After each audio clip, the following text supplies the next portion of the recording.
ഹരേ രാമ രാമ രാമ ഹരേ ഹരേ, ഹരേ കൃഷ്ണ കൃഷ്ണ കൃഷ്ണ ഹരേ ഹരേ. ഹരേ രാമ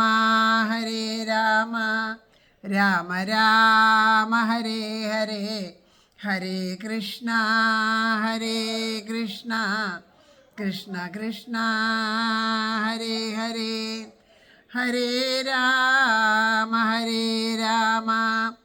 രാമ രാമ ഹരേ ഹരേ, ഹരേ കൃഷ്ണ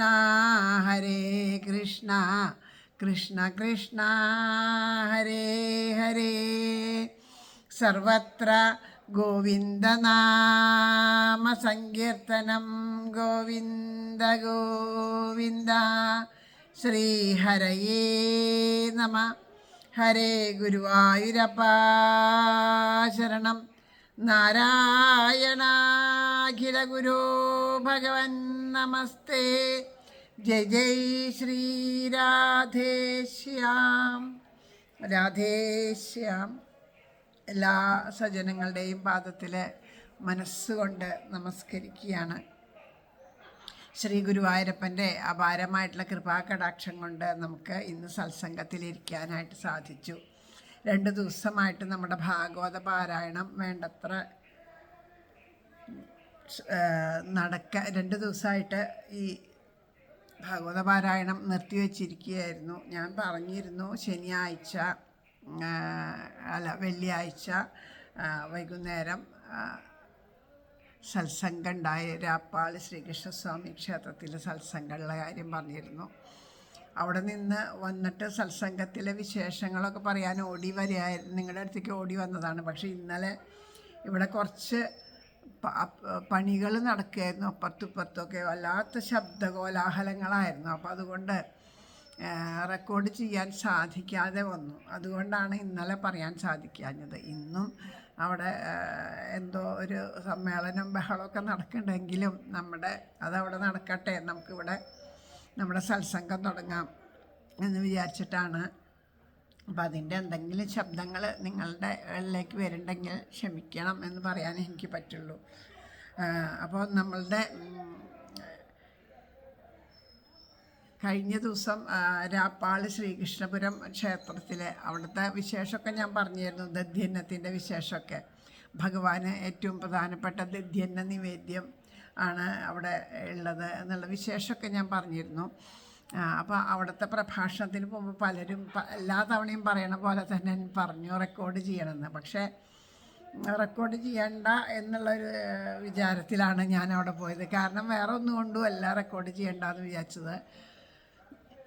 കഴിഞ്ഞ ബുധനാഴ്ച 30 ബുധനാഴ്ചയായിരുന്നല്ലോ. അപ്പോൾ നമ്മളിവിടെ സുധാമോപാഖ്യാനൊക്കെ വ്യക്തമായിട്ട് പറഞ്ഞതാണ്. ഇവിടെ സത്സംഗം ഉണ്ടായിരുന്നു. പന്തല്ലൂരുള്ള 1-2 പേര് നിങ്ങളുടെ എല്ലാവരുടെയും പ്രതിനിധിയായിട്ട് വന്നിരുന്നു. സത്സംഗം ഉണ്ടായിരുന്നു. അപ്പോൾ അതുകൊണ്ട് അതേ സുധാമാചരിതം തന്നെ പറയാം എന്ന് വിചാരിച്ചിട്ടാണ് ചെന്നത്. പക്ഷെ അന്നേ ദിവസം അവിടെ ആ ബുധനാഴ്ച മറ്റൊരു പ്രഭാഷണം ഉണ്ടായിരുന്നു എന്നും അവർ സുധാമാചരിതമാണ് പറഞ്ഞത് എന്നും അറിഞ്ഞു. അപ്പോൾ പിന്നെ എന്താ പറയുക എന്ന് നിശ്ചയമില്ലാത്തത് കൊണ്ട് ഭഗവാൻ നിശ്ചയിക്കണ പോലെ ആവട്ടെ എന്ന് വിചാരിച്ചു. അപ്പോൾ അതുകൊണ്ടാണ് ഞാൻ റെക്കോർഡ് ചെയ്യാഞ്ഞത്. പറഞ്ഞു തന്നെ വീണ്ടും പറയല്ലേ എന്നിട്ട് റെക്കോർഡ് ചെയ്യാഞ്ഞത്. അപ്പോൾ അവിടെ ചെന്ന ആ ഭഗവാന്റെ ആ ദർശനം അതിസുന്ദരമായിരുന്നു. ഒരു തവണയെങ്കിലും പോയി നമുക്ക് കാണണം എന്ന് കൊതി തോന്നുന്ന അത്രയും സൗന്ദര്യമായിരുന്നു. കുഞ്ഞുണ്ണിയാണ്. ഒരു 2-2.5 വയസ്സ് അത്രയും ഉണ്ടാവുമായിരിക്കും. അങ്ങനെ നല്ല 2 വയസ്സൊക്കെ ആയിട്ടുണ്ടാവുമോ സംശയമാണ്. കാരണം ഇങ്ങനെ അങ്ങോട്ട് നിൽക്കുമ്പോഴേ ആ മുട്ടിൻ്റെ നീഴൽ കുട്ടികളങ്ങോട്ട് നടന്ന് തുടങ്ങുമ്പോഴല്ലേ എണീറ്റ് നിൽക്കുമ്പോൾ ഒരു മുട്ടിനൊരു വീഴാവോ എന്ന് പേടിച്ചിട്ട് പകുതി മുട്ട് നീർന്നിട്ട് അങ്ങനെ ഒരു ഭാവത്തിലാണ് എനിക്ക് അവിടെ അനുഭവപ്പെട്ടേ കണ്ണനെ. അപ്പോൾ പിന്നെ എന്താണെന്ന് വെച്ചാൽ കണ്ണൻ്റെ അലങ്കാരം എന്ന് പറഞ്ഞാൽ കണ്ണൻ പട്ടുകോടകമൊന്നും ഉടുത്തിട്ടില്ല, ദിഗ്വാസനാണ്. പക്ഷേ എല്ലാ ആഭരണങ്ങളും ഗംഭീരമായിട്ട് അണിഞ്ഞിട്ടുണ്ട്. അത്യന്തബാലം അസതീ കുസുമപ്രകാശം ദിഗ്വാസസം കനകഭൂഷിതഭൂഷണാംഗം എന്നുള്ള ഒരു ഭാവത്തിലായിരുന്നു ഭഗവാന്റെ അവിടുത്തെ നിൽപ്പ്. എത്ര കണ്ടാലും മതിയാവില്ല. അതുപോലെ അരയിൽ ഓടക്കുഴൽ, ആ അരയുടെ ചരടിലാണ് ഓടക്കുഴൽ തിരികെ വച്ചിരിക്കണേ. തിരികെ വെച്ച് കയ്യിൽ ആ വെണ്ണയൊക്കെ ആയിട്ട് അതിസുന്ദരനായിട്ട് ആ ഭഗവാൻ അവിടെ നിൽക്കുന്നുണ്ട്. കണ്ടാലും മതിയാവാത്ത അത്രയ്ക്ക് സൗന്ദര്യമുള്ള രൂപം. ശരിക്കും അത്രയും ഒരു ജീവസുറ്റ ഒരു വിഗ്രഹം എന്ന് തന്നെ പറയാം. വിഗ്രഹം എന്ന് തോന്നില്ല അവിടെ ചെന്ന് കണ്ടാൽ. സാക്ഷാൽ ആ ഭഗവാൻ തന്നെ. അത് ശരിക്കും സത്യമാണെന്ന് എനിക്ക് പലതവണ അവിടെ നിന്ന് ഭഗവാൻ ബോധിപ്പിച്ചു. അപ്പോൾ ഭഗവാനോട് തൊഴുതപ്പോൾ പറഞ്ഞു, ഭഗവാനെ ഏത് കഥയാണെന്ന് പറയാനായിട്ട് ഭഗവാൻ തീരുമാനിച്ചിരിക്കണേ. ഞാൻ എൻ്റേതായ ഒരു തീരുമാനം, അങ്ങനെ ഉണ്ടല്ലോ, നമുക്ക് ഈ അഹംഭാവം തീരില്ലല്ലോ. അത് എത്രയായാലും അഹംഭാവം പോണം എന്നൊക്കെ വിചാരിക്കുന്ന നാമം ജപിക്കുന്നുണ്ടെങ്കിലും ഇത് എത്രയോ ജന്മജന്മാന്തരങ്ങളായിട്ട് അട്ടിയാക്കി വെച്ചേക്കണതാ. ഇതിൻ്റെ അട്ടിയുടെ ആ വലിപ്പമൊന്നും കുറഞ്ഞു തുടങ്ങിയിട്ടില്ല എന്ന് തോന്നും. അപ്പോൾ ആ സുധാമാചരിതം എന്ന് തീരുമാനിച്ചപ്പോൾ ഭഗവാൻ അത് വേണ്ടാന്നാണ് നിശ്ചയിച്ചത്. എന്നാൽ പിന്നെ അങ്ങനെ ആയിക്കോട്ടെ, പിന്നെ ഏതാച്ചാൽ പറയാം, ഭഗവാൻ പറയണത് കേൾക്കാം എന്നുള്ള ഭാവത്തിൽ അവിടെ അങ്ങനെ ഇരിക്കുകയാണ്. അപ്പോൾ തിരുനടയിൽ തന്നെയാണ് ഇരിക്കുന്നത്. അപ്പോൾ അവർ ചോദിച്ചു ഏത് ഭാഗമാണ്, എന്താ പറയാൻ ഉദ്ദേശിച്ചേക്കണേ എന്ന് ചോദിച്ചപ്പോൾ ഞാൻ പറഞ്ഞു ഇങ്ങനെയാണ് ഒരു ഉദ്ദേശം ഉണ്ടായിരുന്നത്, പക്ഷെ അതിവിടെ പറഞ്ഞു എന്നറിഞ്ഞു. അപ്പോൾ ഇനി എന്താ വേണ്ടതെന്ന് ഭഗവാൻ തന്നെ ഉണ്ണിക്കണ്ണൻ തന്നെ തീരുമാനിക്കണം എന്ന് പറഞ്ഞപ്പോൾ അവിടെ ഉള്ള ഒരു ഏട്ടൻ പറഞ്ഞു, ഉരലിൽ കെട്ടിയ ഉണ്ണിക്കണ്ണൻ്റെ കഥ കേട്ടിട്ട് മതിയായില്ല. അവിടെ അടുത്ത് ഒരു സത്സംഗത്തിൽ ഉരലിൽ കെട്ടിയ ഉണ്ണിക്കണ്ണൻ്റെ കഥ കേട്ടു. അത് കേൾക്കുമ്പോൾ നമുക്ക് അത്രയും ആകാംക്ഷയോടുകൂടി കൊതിയോട് കൂടിയിട്ടാണ് ആ കഥ കേട്ടിരുന്നത്. അതുപോലൊരു കഥ അദ്ദേഹം കേട്ടിട്ടില്ല എന്നൊക്കെ പറഞ്ഞു. അപ്പോൾ വിചാരിച്ചു അത്രയ്ക്കൊന്നും ഗംഭീരമായിട്ട് നമുക്ക് പറയാൻ അറിയില്ല, വശമില്ല എന്നുണ്ടെങ്കിലും ഭഗവാന്റെ കാരുണ്യം ഉണ്ടെങ്കിൽ എന്താ ഇപ്പം നടക്കാത്തത്. അപ്പോൾ അതുകൊണ്ട് ഭഗവാൻ എന്ന ആ കഥ തന്നെയാണോ ഭഗവാൻ ഉദ്ദേശിക്കുന്നത്. അപ്പോൾ എൻ്റെ വിചാരം അവിടെ വച്ച് അദ്ദേഹത്തിൻ്റെ ഉള്ളിൽ നിന്ന് അങ്ങനെ പറഞ്ഞപ്പോൾ ഞാൻ ഉറപ്പിച്ചു, ഇത് ഭഗവാൻ പറഞ്ഞു തന്നത് ഇത് പറയാനാണെന്ന് അങ്ങനെയാവാം എന്ന് വിചാരിച്ചു. കഥ പറയാൻ തുടങ്ങി. പതിവ് പോലെ നമുക്കറിയാലോ, ആ ഉരലിൽ കെട്ടിയ ഉണ്ണിക്കണ്ണൻ്റെ കഥ പറയുമ്പോൾ എപ്പോഴും നമ്മൾ തലേന്നത്തെ കഥ, ഇതിനു മുമ്പ് ഇവിടെ നമ്മുടെ സത്സംഗത്തിൽ പലപ്പോഴും പറഞ്ഞിട്ടുണ്ട് ഉരലിൽ കെട്ടിയ ഉണ്ണിക്കണ്ണൻ്റെ കഥ. അപ്പോൾ തലേന്നത്തെ ആ ഒരു കഥയോട് കൂടിയിട്ടാണ് തുടങ്ങുക. അപ്പോൾ ഭഗവാനെ തലേന്ന് യശോദാദേവി അണിയിച്ചൊരുക്കുന്നത് മുതൽ കഥ പറഞ്ഞു തുടങ്ങും. പക്ഷേ കഥയുടെ കെട്ടും മട്ടൊന്നും അങ്ങനെ അതാ പറഞ്ഞു തുടങ്ങിയെന്ന് വെച്ചാലും അതിൽ കുറേ വ്യത്യാസങ്ങൾ വന്നു. കാരണം അത് പറയുമ്പോൾ സാധാരണ വർണ്ണിച്ച് പോവും. പിന്നെ സന്ധ്യയായാൽ ആ സമയത്ത് കണ്ണൻ അമ്മിഞ്ഞപ്പാലിനായിട്ട് വാശി പിടിക്കണ ഒരു ഭാഗം അതിൻ്റെ ഇടയിൽ വന്നു. അപ്പോൾ കണ്ണൻ ഇങ്ങനെ അമ്മിഞ്ഞപ്പാലിന് വാശി പിടിക്കണം, അമ്മേ അമ്മിഞ്ഞ തരൂ എന്ന് പറയണതും. അപ്പോൾ ആ ഒരു ശ്ലോകം ഉണ്ടല്ലോ, അതൊക്കെ അനുസ്മരിച്ചു. അമ്മേ എനിക്കിപ്പോൾ അമ്മിഞ്ഞ നൽകണം, അന്തിയാവട്ടുണ്ണി എന്നു ചൊല്ലി. അന്തിയായാലമ്മേ എന്തോരാടയാളം, അന്തിയായാലുണ്ണി കുരീരുട്ട്. അപ്പോൾ അതൊക്കെ അനുസ്മരിച്ച് അതൊക്കെ പറഞ്ഞ് കഥകൾ പറഞ്ഞ് അമ്മ കണ്ണന് കഥ പറഞ്ഞു കൊടുക്കുന്നത് പറഞ്ഞ് രാവിലെ എഴുന്നേറ്റ് വരുന്നത് വരെ ഉള്ളിൻ്റെ ഉള്ളിൽ ഇനി പറയാനത് ഇത് തന്നെയാണ്. ഉരലിൽ കെട്ടിയ ഉണ്ണിക്കണ്ണൻ്റെ കഥ തന്നെയാണ് പറയണത്, ഉലൂഖല ബന്ധനം തന്നെയാണ് പറയണത് എന്നുള്ളൊരു ഭാവമായിരുന്നു. രാവിലെ കണ്ണൻ എണീറ്റ് വന്നതോട് കൂടിയിട്ട് രാവിലെ കണ്ണൻ എണീറ്റ് വന്നതോട് കൂടിയിട്ടല്ല, രാത്രി കണ്ണൻ ഉറങ്ങിക്കഴിഞ്ഞപ്പോൾ, രാത്രി ഉറങ്ങിയതോട് കൂടിയിട്ട് ആ ഭാവമെല്ലാം മാറി. ഭഗവാൻ അതല്ല പറഞ്ഞത്, വേറെയാ പറയേണ്ടതെന്നുള്ള നിലയ്ക്ക് ആ കഥ മാറ്റിയിട്ട് അത് അത്ഭുതത്തോടു കൂടിയിട്ട് ഇങ്ങനെ കണ്ട് അനുഭവിച്ചിരിക്കാനേ പറ്റുള്ളൂ. ആ ഗതി മാറ്റണം. ഭഗവാന്റെ ആ അത്ഭുതമായിട്ടുള്ള ഒരു ഭഗവാന്റെ ഒരു എന്താ പറയണ്ടേ, അതിൻ്റെ കുറുമ്പെന്നോ ലീലെന്നോ സ്നേഹമെന്നോ ഒന്നും എനിക്ക് അറിയണില്ല അതെന്താ പറയണ്ടേന്ന്. അങ്ങനെ അത്യത്ഭുതമായിട്ട് ആ കണ്ണൻ ഉറങ്ങണതും ഉറക്കത്തിൽ പുഞ്ചിരിക്കുന്നതും നന്ദഗോപരുടെ സംഭാഷണങ്ങളൊക്കെ ആയിട്ട് തുടങ്ങിയിട്ട് അവസാനം ആ കഥ തിരിഞ്ഞും മറിഞ്ഞും അത് ആ കണ്ണനെ പറ്റിയിട്ടും രാവിലെ ഇതാ നമ്മളൊരിക്കൽ പറഞ്ഞിട്ടുണ്ട് ഓടക്കോഴി കൊടുത്തപ്പോൾ ഉണ്ണിക്കണ്ണന് ഓടക്കോഴി കൊടുത്തപ്പോൾ ആ സരസ്വതി പൂജിക്കാനായിട്ട് തപസ് ചെയ്യാനിരുന്ന കണ്ണൻ്റെ കഥയൊക്കെ അതും ഗോലോകത്തിലെ കഥകളും രാധാറാണിയുടെ ഭാവം ഒക്കെ പറഞ്ഞ് അങ്ങനെയാണ് ആ കഥ പോയത്. ശരിക്കും അത് ഒരു അത്ഭുതം തന്നെയായിരുന്നു, അവിടുത്തെ കണ്ണൻ്റെ അത്ഭുതം. എന്ത് പറയണമെന്ന് നമ്മളല്ല തീരുമാനിക്കണേ, ഭഗവാനാണ് തീരുമാനിക്കണേ. നമ്മുടെ അഹന്ത കൊണ്ട് നമുക്ക് പലതും തോന്നുകയാണ്. അങ്ങനെ ഇതൊക്കെ നിങ്ങളോട് ഓടി വന്ന് പറയാൻ കൊതിച്ചിട്ടിരുന്നിട്ട് ഈ സമയം വരെ കാത്തിരിക്കേണ്ടി വന്നു എനിക്ക്.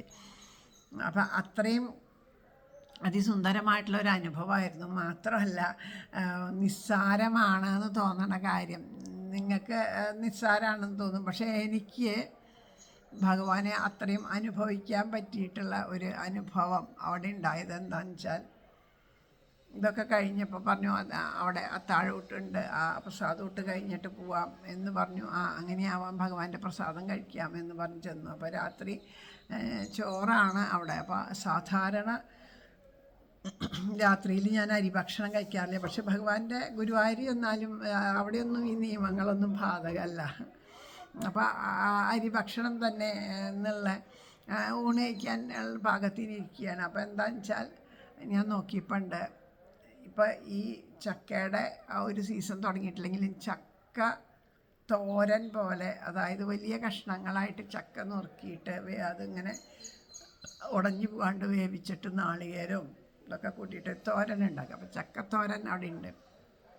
അപ്പോൾ എന്ത് വിചാരിച്ചു, ഇത് കുറച്ചധികം ഇട്ടോളൂ, കുറച്ച് ചോറ് മതി എന്ന് പറഞ്ഞ് അത് കുറച്ചധികം വാങ്ങി കുറച്ച് ചോറ് വാങ്ങി ഊണ് കഴിക്കാൻ അങ്ങോട്ട് ഇരിക്കാൻ പോകുമ്പോൾ അവിടെ വിളമ്പാൻ അവർ പറഞ്ഞു നല്ലതാണ് കൊപ്പക്കായ തോരനാണെന്ന്.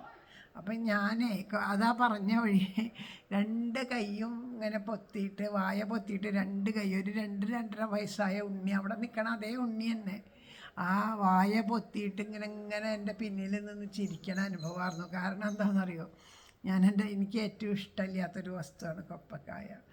കൊപ്പക്കായ എന്ന് പറഞ്ഞാൽ ചെറുപ്പത്തിലൊക്കെ കൊപ്പക്കായ കൂട്ടി ഭക്ഷണം തന്നാൽ അപ്പം ഞാൻ ഛർദ്ദിക്കും. എനിക്ക് അത്ര ഇഷ്ടമല്ല കൊപ്പക്കായ. വീട്ടിൽ വെച്ചാൽ ഞാൻ പച്ചയ്ക്ക് ചോറുണ്ടാലും കൊപ്പക്കായ കൂട്ടില്ല. വലുതായി വന്നിട്ട് ആ സ്വഭാവമൊന്നും മാറില്ല. കൊപ്പക്കായ എന്ന പഴുത്തതൊക്കെ കഴിക്കാറുണ്ട്, വേവിച്ചത് എനിക്കിഷ്ടമല്ല. എന്താണെന്നറിയില്ല, ആദ്യമേ തൊട്ടിട്ട് അങ്ങനെയാണ്. കൊപ്പക്കായും മത്തങ്ങ 2 സാധനങ്ങളും രണ്ടും ഭഗവാൻ ഓരോ ലീലകളിലൂടെ അതാണ് പറയണേ. അപ്പോൾ ശരിക്കും എനിക്ക് അത്ഭുതം തോന്നി. എൻ്റെ കണ്ണ ഇനിയിപ്പോൾ അത് വാങ്ങി കയ്യിൽ വെച്ച് ഭഗവാന്റെ പ്രസാദമല്ലേ, കളയാനും പറ്റില്ല, കഴിക്കുക തന്നെയല്ലേ വേണ്ടു. സാരില്ല ഭഗവാനെ, ഇത് ഭഗവാന്റെ ഇച്ഛയല്ലേ, ഞാൻ കഴിച്ചോളാം എന്ന് പറഞ്ഞു. അവിടെ കൊണ്ടും തീർന്നില്ല ഭഗവാന്റെ അത്ഭുതം. പക്ഷെ അത് കഴിച്ചപ്പോൾ എനിക്ക് ശരിക്കും ചക്ക വേവിച്ചിട്ട് ചക്കത്തോരൻ കഴിക്കണം അതേപോലെ അല്ലാണ്ട് എനിക്കത് അനുഭവപ്പെട്ടേ ഇല്ല എന്നുള്ളത്, ഒരു വ്യത്യാസവും അനുഭവപ്പെട്ടില്ല. അത് ഉപ്പക്കായ എന്ന് ഞങ്ങൾ പറഞ്ഞാൽ കറമൂസ എന്ന് ചില ദിക്കിൽ പറയും, പപ്പായ എന്ന് പറയും. നിങ്ങളുടെ പല ദിക്കിലും പല ഭാഷയെ പറയാം കേട്ടോ. അപ്പം മനസ്സിലായി കാണുമെന്ന് വിചാരിക്കണം. അപ്പോൾ ഈ ചക്ക അതായത് നല്ലോണം മൂത്തട്ടുമില്ല എന്നാൽ നല്ല ചുളപ്രായമായും ചെയ്തു. അങ്ങനത്തെ ചക്ക കൊത്തച്ചക്ക എന്നൊക്കെ നമ്മൾ പറയും, അത് വേവിച്ചിട്ട് തോരൻ വയ്ക്കും, അതേ സ്വാദ് തന്നെ. അതാണ് എന്നെ ഏറ്റവും അത്ഭുതപ്പെടുത്തിയത്. ഭഗവാന്റെ ഓരോ അത് കാര്യം കേൾക്കുമ്പോൾ നിസ്സാരമാണെങ്കിലും എനിക്കത് ഒരു അത്ഭുതം തന്നെയായിട്ടാണ് തോന്നിയത് ജീവിതത്തിൽ. അങ്ങനെ ആദ്യമായിട്ട് അത് കഴിച്ചു. പക്ഷെ അത് കഴിച്ചപ്പോൾ എനിക്ക് ഒന്നും തോന്നിയില്ല, അങ്ങനെയുള്ളൊരു ഒരു ഇതും തോന്നിയില്ല. ശരിക്കും ചക്ക കഴിക്കണ പോലെ തന്നെ തോന്നി. ഇതുപോലെ തന്നെ കോവിഡ് കാലത്ത് മണവും രുചിയും അറിയാത്ത കാലത്ത് എന്നും ഞാൻ കഴിച്ചായിരുന്നു. കാരണം ഹോസ്പിറ്റലിലാണ് കിടന്നിരുന്നത്, അവിടുന്ന് കിട്ടണ ആഹാരം കഴിക്കുക അത്രയല്ലേ പറ്റുള്ളൂ. എന്നും കിട്ടിയിരുന്നത് മത്തങ്ങ സാമ്പാറാണ്.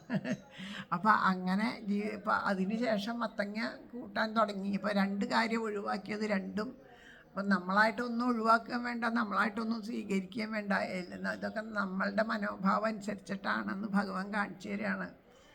അപ്പോൾ അതിനെ ഏത് വിധത്തിലാക്കാൻ, അതാണ് ഭഗവാന്റെ ആ ഒരു ലീല തന്നെയാണിത്. നമ്മളിതൊക്കെ നിസ്സാരമായിട്ട് തള്ളിക്കളയും. എന്നെ സംബന്ധിച്ചിടത്തോളം ഓരോന്നും ഭഗവാന്റെ ഒരു ലീലയായിട്ട് അനുഭവിക്കാൻ എനിക്ക് ഒരുപാട് ഇഷ്ടം. അപ്പം ഇതൊക്കെയാണ് കണ്ണൻ പ്രത്യക്ഷ അനുഭവമാണ് കേട്ടോ. അവിടുത്തെ കണ്ണൻ എന്ന് വെച്ചാൽ പ്രത്യക്ഷം ആയിട്ട് എനിക്ക് അത്രയും അതെ. അവിടെ അങ്ങോട്ട് കടക്കുമ്പോഴേക്കും നമുക്ക് ആ ഒരു എനർജി, ഭഗവാന്റെ ഒരു എനർജി, ആ കൂടെയുള്ള ആ ഒരു ഫീലിംഗ് നമുക്ക് നല്ലോണം അതിനെ നമ്മളിങ്ങനെ തൊട്ടനുഭവിക്കണ പോലെയാണ് നമുക്ക് ഉണ്ടായിരുന്നത് ആ ഒരു അനുഭവം. ഒരുപാട് ആൾക്കാർ കേൾക്കാൻ വന്നിട്ടുണ്ടായിരുന്നില്ല എന്നുണ്ടെങ്കിലും, ഉള്ളത് കുറച്ച് പേരായിരുന്നു എന്നുണ്ടെങ്കിലും അത് ശരിക്കും ആസ്വദിച്ചിട്ട് തന്നെ പറയാനായിട്ട് സാധിച്ചു എന്നുള്ളതാണ്. അതുപോലെ ഞാൻ ചെന്നപ്പോൾ അവിടെ 2-3 അമ്മമാർ വന്നിട്ടുണ്ടായിരുന്നു. അപ്പോൾ അവർ ഇരിങ്ങാലക്കുട ആ ഭാഗത്തു നിന്നാണ് വരണത്. കുറച്ച് ദൂരം ഉണ്ട് അവിടെ നിന്ന് ഇങ്ങോട്ട്. അപ്പോൾ അവർ പറഞ്ഞു, ഇന്ന് ഞങ്ങൾ ഇങ്ങോട്ട് വന്നത് എന്താണെന്ന് വെച്ചാൽ സുദർശനാമ്മ അവിടെ കഥ പറയാൻ വരണുണ്ടെന്ന് യൂട്യൂബിൽ പറഞ്ഞുല്ലോ. അത് കേട്ടിട്ടാണ് ഞങ്ങൾ വന്നത്. ഒന്ന് കാണണമെന്ന് മോഹിച്ച് വന്നതാണെന്ന് പറഞ്ഞു. വന്നിരുന്നു, വർത്തമാനമൊക്കെ പറഞ്ഞു, അടുത്തിരുന്ന് വർത്തമാനമൊക്കെ പറഞ്ഞു. ഞങ്ങളിങ്ങനെ ഇരുന്നു. അപ്പോൾ ഭഗവാന്റെ സാന്നിധ്യം പോലെ ഒരു കുഞ്ഞു വാവ, രാധാറാണി, കൊച്ചു രാധ ഉണ്ടായിരുന്നു അവരുടെ മകളുടെ കുട്ടിയായിട്ട്. അപ്പോൾ ആ വാവ ഇങ്ങനെ എൻ്റെ അടുത്ത് ഇങ്ങനെ ഇരുന്നപ്പോൾ അത് വേഗം ചാടി അടുത്തേക്ക് വന്നു. ഇങ്ങനെ ഹരേ രാമ, എനിക്ക് അല്ലാതെ കുട്ടികളെ ഓർക്കാനോ പാടാനോ അറിയില്ല. അപ്പം ഞാൻ ആ താളത്തിൽ ഹരേ രാമ ഹരേ രാമ എന്ന് പറയുമ്പോൾ അതിങ്ങനെ മൂളിയിട്ട് അത് മാത്രം അതിലിങ്ങനെ കേട്ടിരുന്നു. അതൊക്കെ ശരിക്കും എനിക്ക് ആ ഭഗവാൻ ഇങ്ങനെ കൂടെയുള്ള ഒരു അനുഭവം തന്നെയായിരുന്നു. അത് കഴിഞ്ഞ് അവർ പറഞ്ഞു ഞങ്ങൾ പോവുകയാണ്, ഇത്ര ദൂരത്തുനിന്നല്ലേ വരണേ, അപ്പം ഞങ്ങൾക്ക് തിരിച്ച് പോവുകയാണ്, അമ്മയെ കാണാൻ വേണ്ടി വന്നതാണ്. അപ്പോൾ ഇനിയിപ്പോൾ പ്രഭാഷണം എപ്പോഴാണ് തുടങ്ങുകയെന്ന് അറിയില്ല, അതുകൊണ്ട് ഞങ്ങൾ പോവുകയാണ് എന്ന് പറഞ്ഞു. അങ്ങനെ അവർ പുറത്തേക്ക് കടന്നതും അവിടെ അനൗൺസ്മെൻറ്റ്. അപ്പോൾ അവർ പറഞ്ഞു ഇത്തിരി കേട്ടിട്ട് പോവാട്ടോ അമ്മേ എന്ന് പറഞ്ഞിട്ട് അവരവിടെ ഇരുന്നു. അത് കഴിഞ്ഞ് ആ ഭഗവാന്റെ കഥകൾ പറഞ്ഞ് തീരാറായപ്പോഴാണ് അവർ ഇരിക്കുന്നിടത്തുനിന്ന് എണീറ്റത്. ആ അവസാനമാവണ വരെ അപ്പം പോവാമെന്ന് പറഞ്ഞിരുന്നവർ 8 മണി വരെ അവിടെ ഇരുന്ന് ഭഗവാന്റെ കഥകൾ കേട്ടു. 8-8:15 കഴിഞ്ഞപ്പോൾ അതുവരെയും അവരവിടെ ഇരുന്ന് കഥകൾ കേട്ടു. അത് കഴിഞ്ഞിട്ട് അവരെണീറ്റ് പോയി കഴിഞ്ഞപ്പോൾ ഇവിടെ അവരെണീറ്റ് കുറച്ചങ്ങോട്ട് നടന്നപ്പോഴേക്കും ഇവിടെ തീർന്നു കഴിഞ്ഞിട്ട് നമുക്ക് പറഞ്ഞു ഇത്തിരി ഹരേ രാമനാമം ജപിച്ചിട്ട് നമുക്ക് സമർപ്പിക്കാമെന്ന് പറഞ്ഞ വഴി പോയവർ ആദ്യം തിരിച്ച്, പിന്നെ അവരെ കണ്ടില്ല, ഞാൻ തിരിച്ചിങ്ങോട്ട് നടന്നു വരണ കണ്ടു. അപ്പോൾ ആ ഭഗവാൻ അവരുടെ ഉള്ളിൽ അത്രയും ഒരു ഭക്തിഭാവം ഉള്ളത് കൊണ്ട് അവർക്ക് ആ ഭഗവാനെ വിട്ടു പോകാൻ പറ്റണില്ല. നമ്മുടെ കഥയുടെ മഹത്വം കൊണ്ടൊന്നുമല്ല, അത് അവിടുത്തെ കണ്ണൻ്റെ മഹത്വമാണ്. ഇത്ര ദൂരേന്ന് വന്നിട്ട് അവർക്ക് അത് അനുഭവമാക്കി കൊടുത്തിട്ടുണ്ട് കണ്ണന്, തീർച്ചയാണ്. അപ്പോൾ അങ്ങനെയുള്ള അനുഭവങ്ങളാണ് കഴിഞ്ഞ ദിവസങ്ങൾ അനുഭവിച്ചത്. അപ്പോൾ ആ അനുഭവങ്ങളിൽ മനസ്സ് നിറഞ്ഞിരിക്കുന്നു. ആ നിറഞ്ഞ മനസ്സോട് കൂടിയിട്ട് ഇന്ന് നമുക്ക് നമ്മുടെ ഭാഗവതത്തിലേക്ക് കടക്കാം.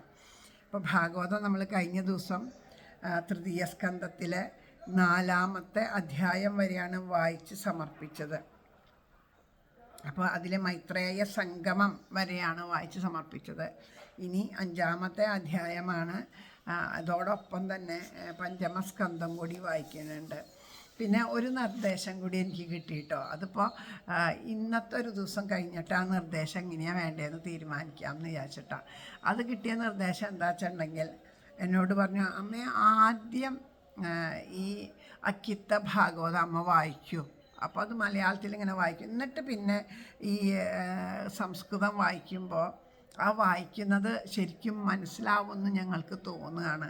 അതിന് ശേഷം അമ്മ അനുസ്മരിച്ചാൽ മതിയെന്ന് ഒരു നിർദ്ദേശം കിട്ടിയിട്ടുണ്ട്. അതിപ്പോൾ നിങ്ങളുടെ ആരുടെയെങ്കിലുമൊക്കെ അഭിപ്രായം കൂടി അതിലുണ്ടോ എന്ന് അറിഞ്ഞിട്ട് അടുത്ത പാരായണം തൊട്ടിട്ട്, അടുത്ത അധ്യായം പാരായണം തൊട്ടിട്ട് അങ്ങനെയാവാം. അപ്പോൾ ഇതിന്ന് നിങ്ങളുടെയും കൂടി അഭിപ്രായം അറിയുമല്ലോ കേൾക്കണവരുടെ. അപ്പോൾ അങ്ങനെയാവാം. എനിക്കും അതൊരു നല്ല അഭിപ്രായമായിട്ട് തോന്നി. ശരിയാണ്, ആദ്യം തന്നെ അത് വായിച്ചിട്ട് പിന്നെ ഇത് വായിക്കുമ്പോൾ നമുക്ക് ചിലപ്പോൾ ഒന്നുകൂടി ഈ ശ്ലോകങ്ങളെ അടുത്ത് മനസ്സിലാക്കാൻ അത് ഉപകരിക്കുന്നു തോന്നുന്നു. എന്തായാലും ഒക്കെ ഭഗവാന്റെ കാരുണ്യം പോലെ ആവട്ടെ. നമുക്ക് ഇപ്പോൾ പാരായണം ആരംഭിക്കാം. സർവത്ര ഗോവിന്ദനാമസങ്കീർത്തനം ഗോവിന്ദ ഗോവിന്ദ. ശ്രീഹരയേ നമ. ഹരേ ഗുരുവായൂരപ്പ ശരണം. നാരായണ അഖില ഗുരോ ഭഗവൻ നമസ്തേ. ഓം നമോ ഭഗവതേ വാസുദേവായ. ഓം നമോ ഭഗവതേ വാസുദേവായ. ഓം നമോ ഭഗവതേ വാസുദേവായ. ഓം ശ്രീകൃഷ്ണ പരമാത്മനേ നമഃ. ശ്രീമദ്ഭാഗവതം തൃതീയ സ്കന്ധം പഞ്ചമ അധ്യായം. ശ്രീശുക ഉവാച ദ്വാരിദ്യൂന്യദർശ ഋഷഭക്കുരുണം മൈത്രേയമാസീനമഗാധബോധം ക്ഷാത്തോപസൃത്യാച്യുതഭാവശുദ്ധ സൗശീല്യഗുണാഭിതൃപ്ത. വിദുര ഉവാച സുഖായ കർമാണി കരോതി ലോകോ നദൈ സുഖം വാന്യത് ഉപാരമം വാ വിന്ദേത ഭൂയസ്തത ഏവ ദുഃഖം യദത്ര യുക്തം ഭഗവൻ വദേജ്ഞ. ജനസ്യ കൃഷ്ണാത് വിമുഖസ്യ ദൈവാത് അധർമ്മശീലസ്യ സുദുഃഖിതസ്യ അനുഗ്രഹായേഹ ചരന്തി നൂനം ഭൂതാനി ഭവ്യാനി ജനാർദ്ദനസ്യ തത്സാധു വൈദ്യാദിശതവോ വർമ്മശംനാ സംരോധിതോ ഭഗവാൻ യേന പുംസാം ഹൃദി സ്ഥിതോ യശ്ചതി ഭക്തിഭൂതേ ജ്ഞാനം സദത്വാധിഗമം പുരാണം കരോതി കർമാണി കഥാവതാരോ യന്യാത്മതന്ത്രോ ഭഗവൻ പ്രതീശ. യഥാ സദാഗ്ര ഇദം നിരീഹ സംസ്ഥാപ്യ വൃത്തിം ജഗതോ വിധത്തെ യഥാ പുനഃസ്വേഖ ഇദം നിവേശ്യ ശേതേ ഗുഹായം നിവൃത്തവൃത്തി യോഗേശ്വരാധീശ്വര ഏതത് അനുപ്രവിഷ്ടോ ബഹുധാ യഥാസീത് ക്രീഡൻ വിധത്തേതി ജഗോസുരാണം ക്ഷേമായ കർമ്മണ്യവതാരഭേദേ മനോ ന തൃപ്യത്യപി ശൃണ്വതാം നാസു ശ്ലോകമൗലേ ചരിതാമൃതാനി യൈസ്ത്വഭേദൈരധലോ അധിലോകനാഥോ ലോകാനലോകാൻ സഹലോകപാലൻ അജീക്ലുപത് യത്ത ഹി സർവതത്വാനികായഭേദോധിഗതപ്രതീത യന പ്രജാനം ഉദാത്മകർമാരൂപാഭിധാനം ഭിദാം വിധത്യ നാരായണോ വിശദ ആത്മയോനിർ ഏതജ്ജനോ വർണ്ണയാ വിപ്രവർയ പരാവരേഷാം ഭഗവാൻ വ്രതാനി ശുദ്ധാനി വ്യാസമുഖാദഭീക്ഷണം അതൃപ്നുമാക്ഷുല്ല സുഖാവഹാനം തേഷാം ഹൃദേ കൃഷ്ണ കഥാമുദൗഖാത്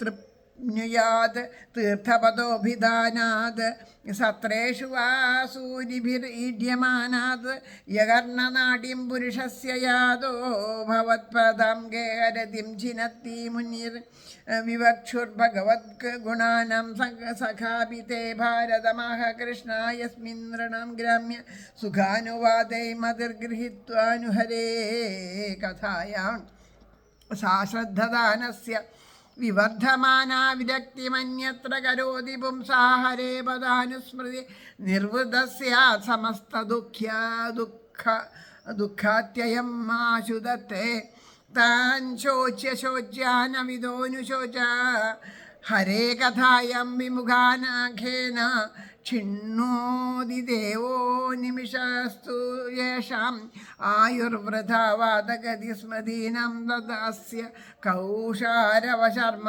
ദുർഹരേ കഥാമേവ കഥാസു സാരം ഉദദ്യ പുഷ്പേഭ്യ ഇവാർത്തബന്ധോ ശിവായ ന കീർത്തയ തീർത്ഥകീർത്ഥേ സ വിശ്വജന്മ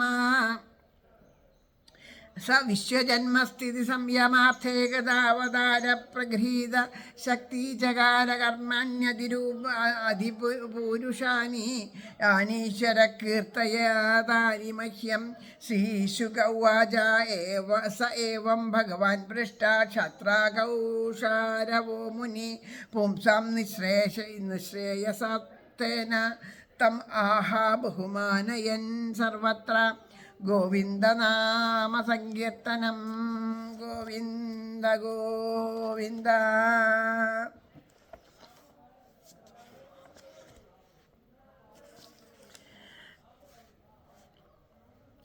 ഭാഗവതം തൃതീയ സ്കന്ധം 5-ാം അധ്യായം.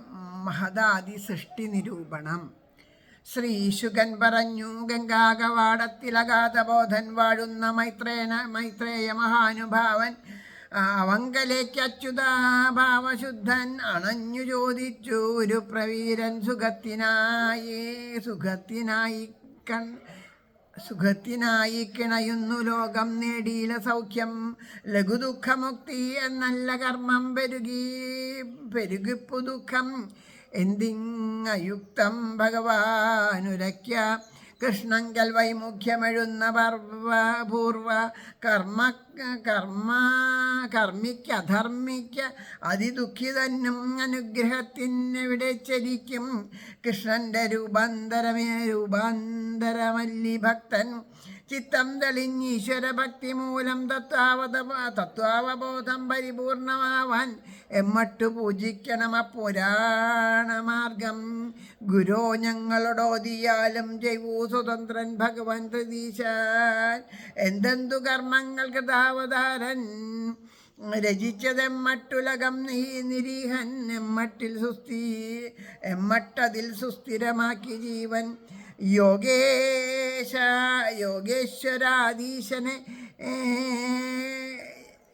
യോഗേശ്വരാധീശ്വരൻ ഏകൻ എമ്മട്ടിപ്പാരിൽ നാനാത്വമെടുത്തുയർപ്പോ പിന്നീടതെല്ലാം നിജഹൃന്നപസ്സിൽ ആഷ്ടിശയിപ്പൂവീ വൃത്തവൃത്തി. നാനാവതാരം വഴി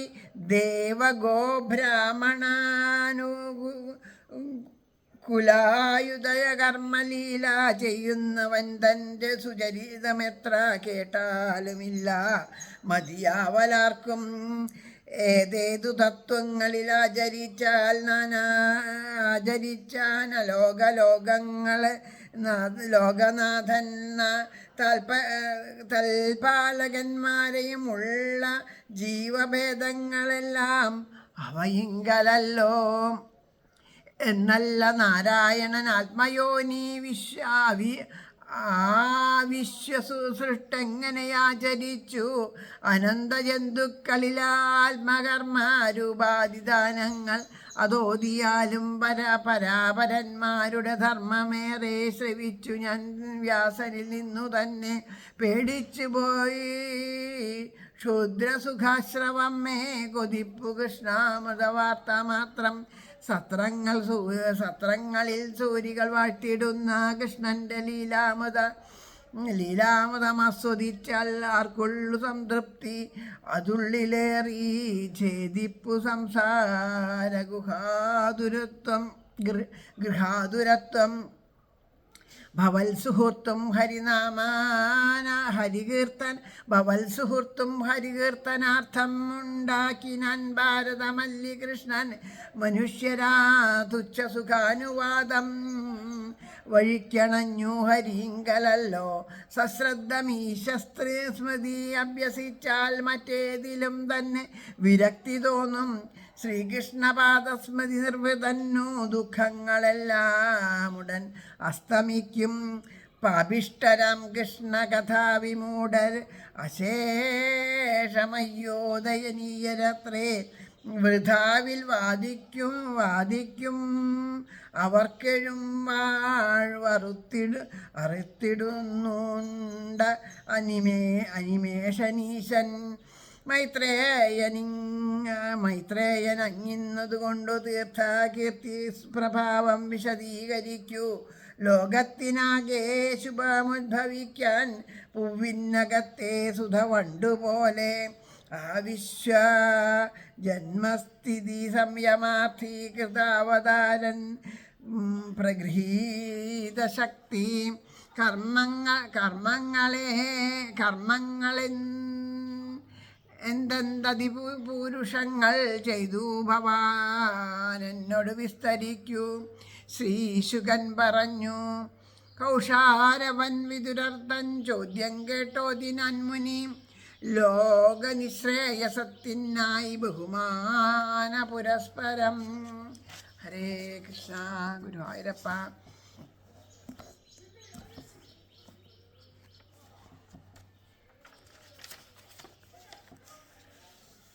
അപ്പോൾ ആ തൃതീയ സ്കന്ധം 5-ാമത്തെ അധ്യായം ആരംഭിക്കുന്നത് തന്നെ ആ കുരുവംശത്തിൽ ജനിച്ച ഒരു പ്രധാനിയായിട്ട് ആ കൃഷ്ണഭക്തനിലെ പരിശുദ്ധനായിട്ടുള്ള വിതുരര് ഹരിദ്വാരം എന്ന് പ്രസിദ്ധമായ ഗംഗാദ്വാരത്തിൽ ഇരിക്കുന്ന പരമജ്ഞാനിയായ മൈത്രേയരുടെ അടുത്ത് ചെന്നിട്ട് അദ്ദേഹത്തിൻ്റെ ശീലാദി ഗുണങ്ങളിലെ ഏറ്റവും സന്തോഷിച്ചുകൊണ്ട് ഇങ്ങനെ ചോദിച്ചു. അപ്പോൾ അദ്ദേഹം പറഞ്ഞുവല്ലോ, ഉദ്ധവരെ പറഞ്ഞുവല്ലോ മൈത്രേയരെ പോയി കാണുമെന്ന്.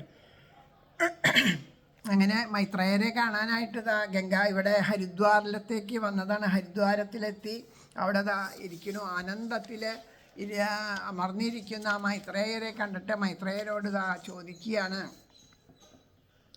അല്ലയോ ഭഗവാനെ, സുഖത്തെ ആഗ്രഹിച്ചുകൊണ്ട് ജനസമുദായം പ്രവൃത്തിയെടുക്കണു. എന്നാൽ ആ പ്രവൃത്തികൾ കൊണ്ട് സുഖമുണ്ടോ? ആ സുഖം കിട്ടണില്ല. എന്നാൽ ദുഃഖത്തിന് നിവർത്തിയുണ്ടോ? ആ ദുഃഖത്തിന് നിവർത്തിയും സംഭവിക്കണില്ല. അത് മാത്രമല്ല, വീണ്ടും വീണ്ടും ദുഃഖം ഉണ്ടാവുകയും ചെയ്യുകയാണ്. സുഖമാവണം എന്ന് വിചാരിച്ചിട്ടാണ് ഓരോ പ്രവൃത്തിയും ചെയ്യണത്.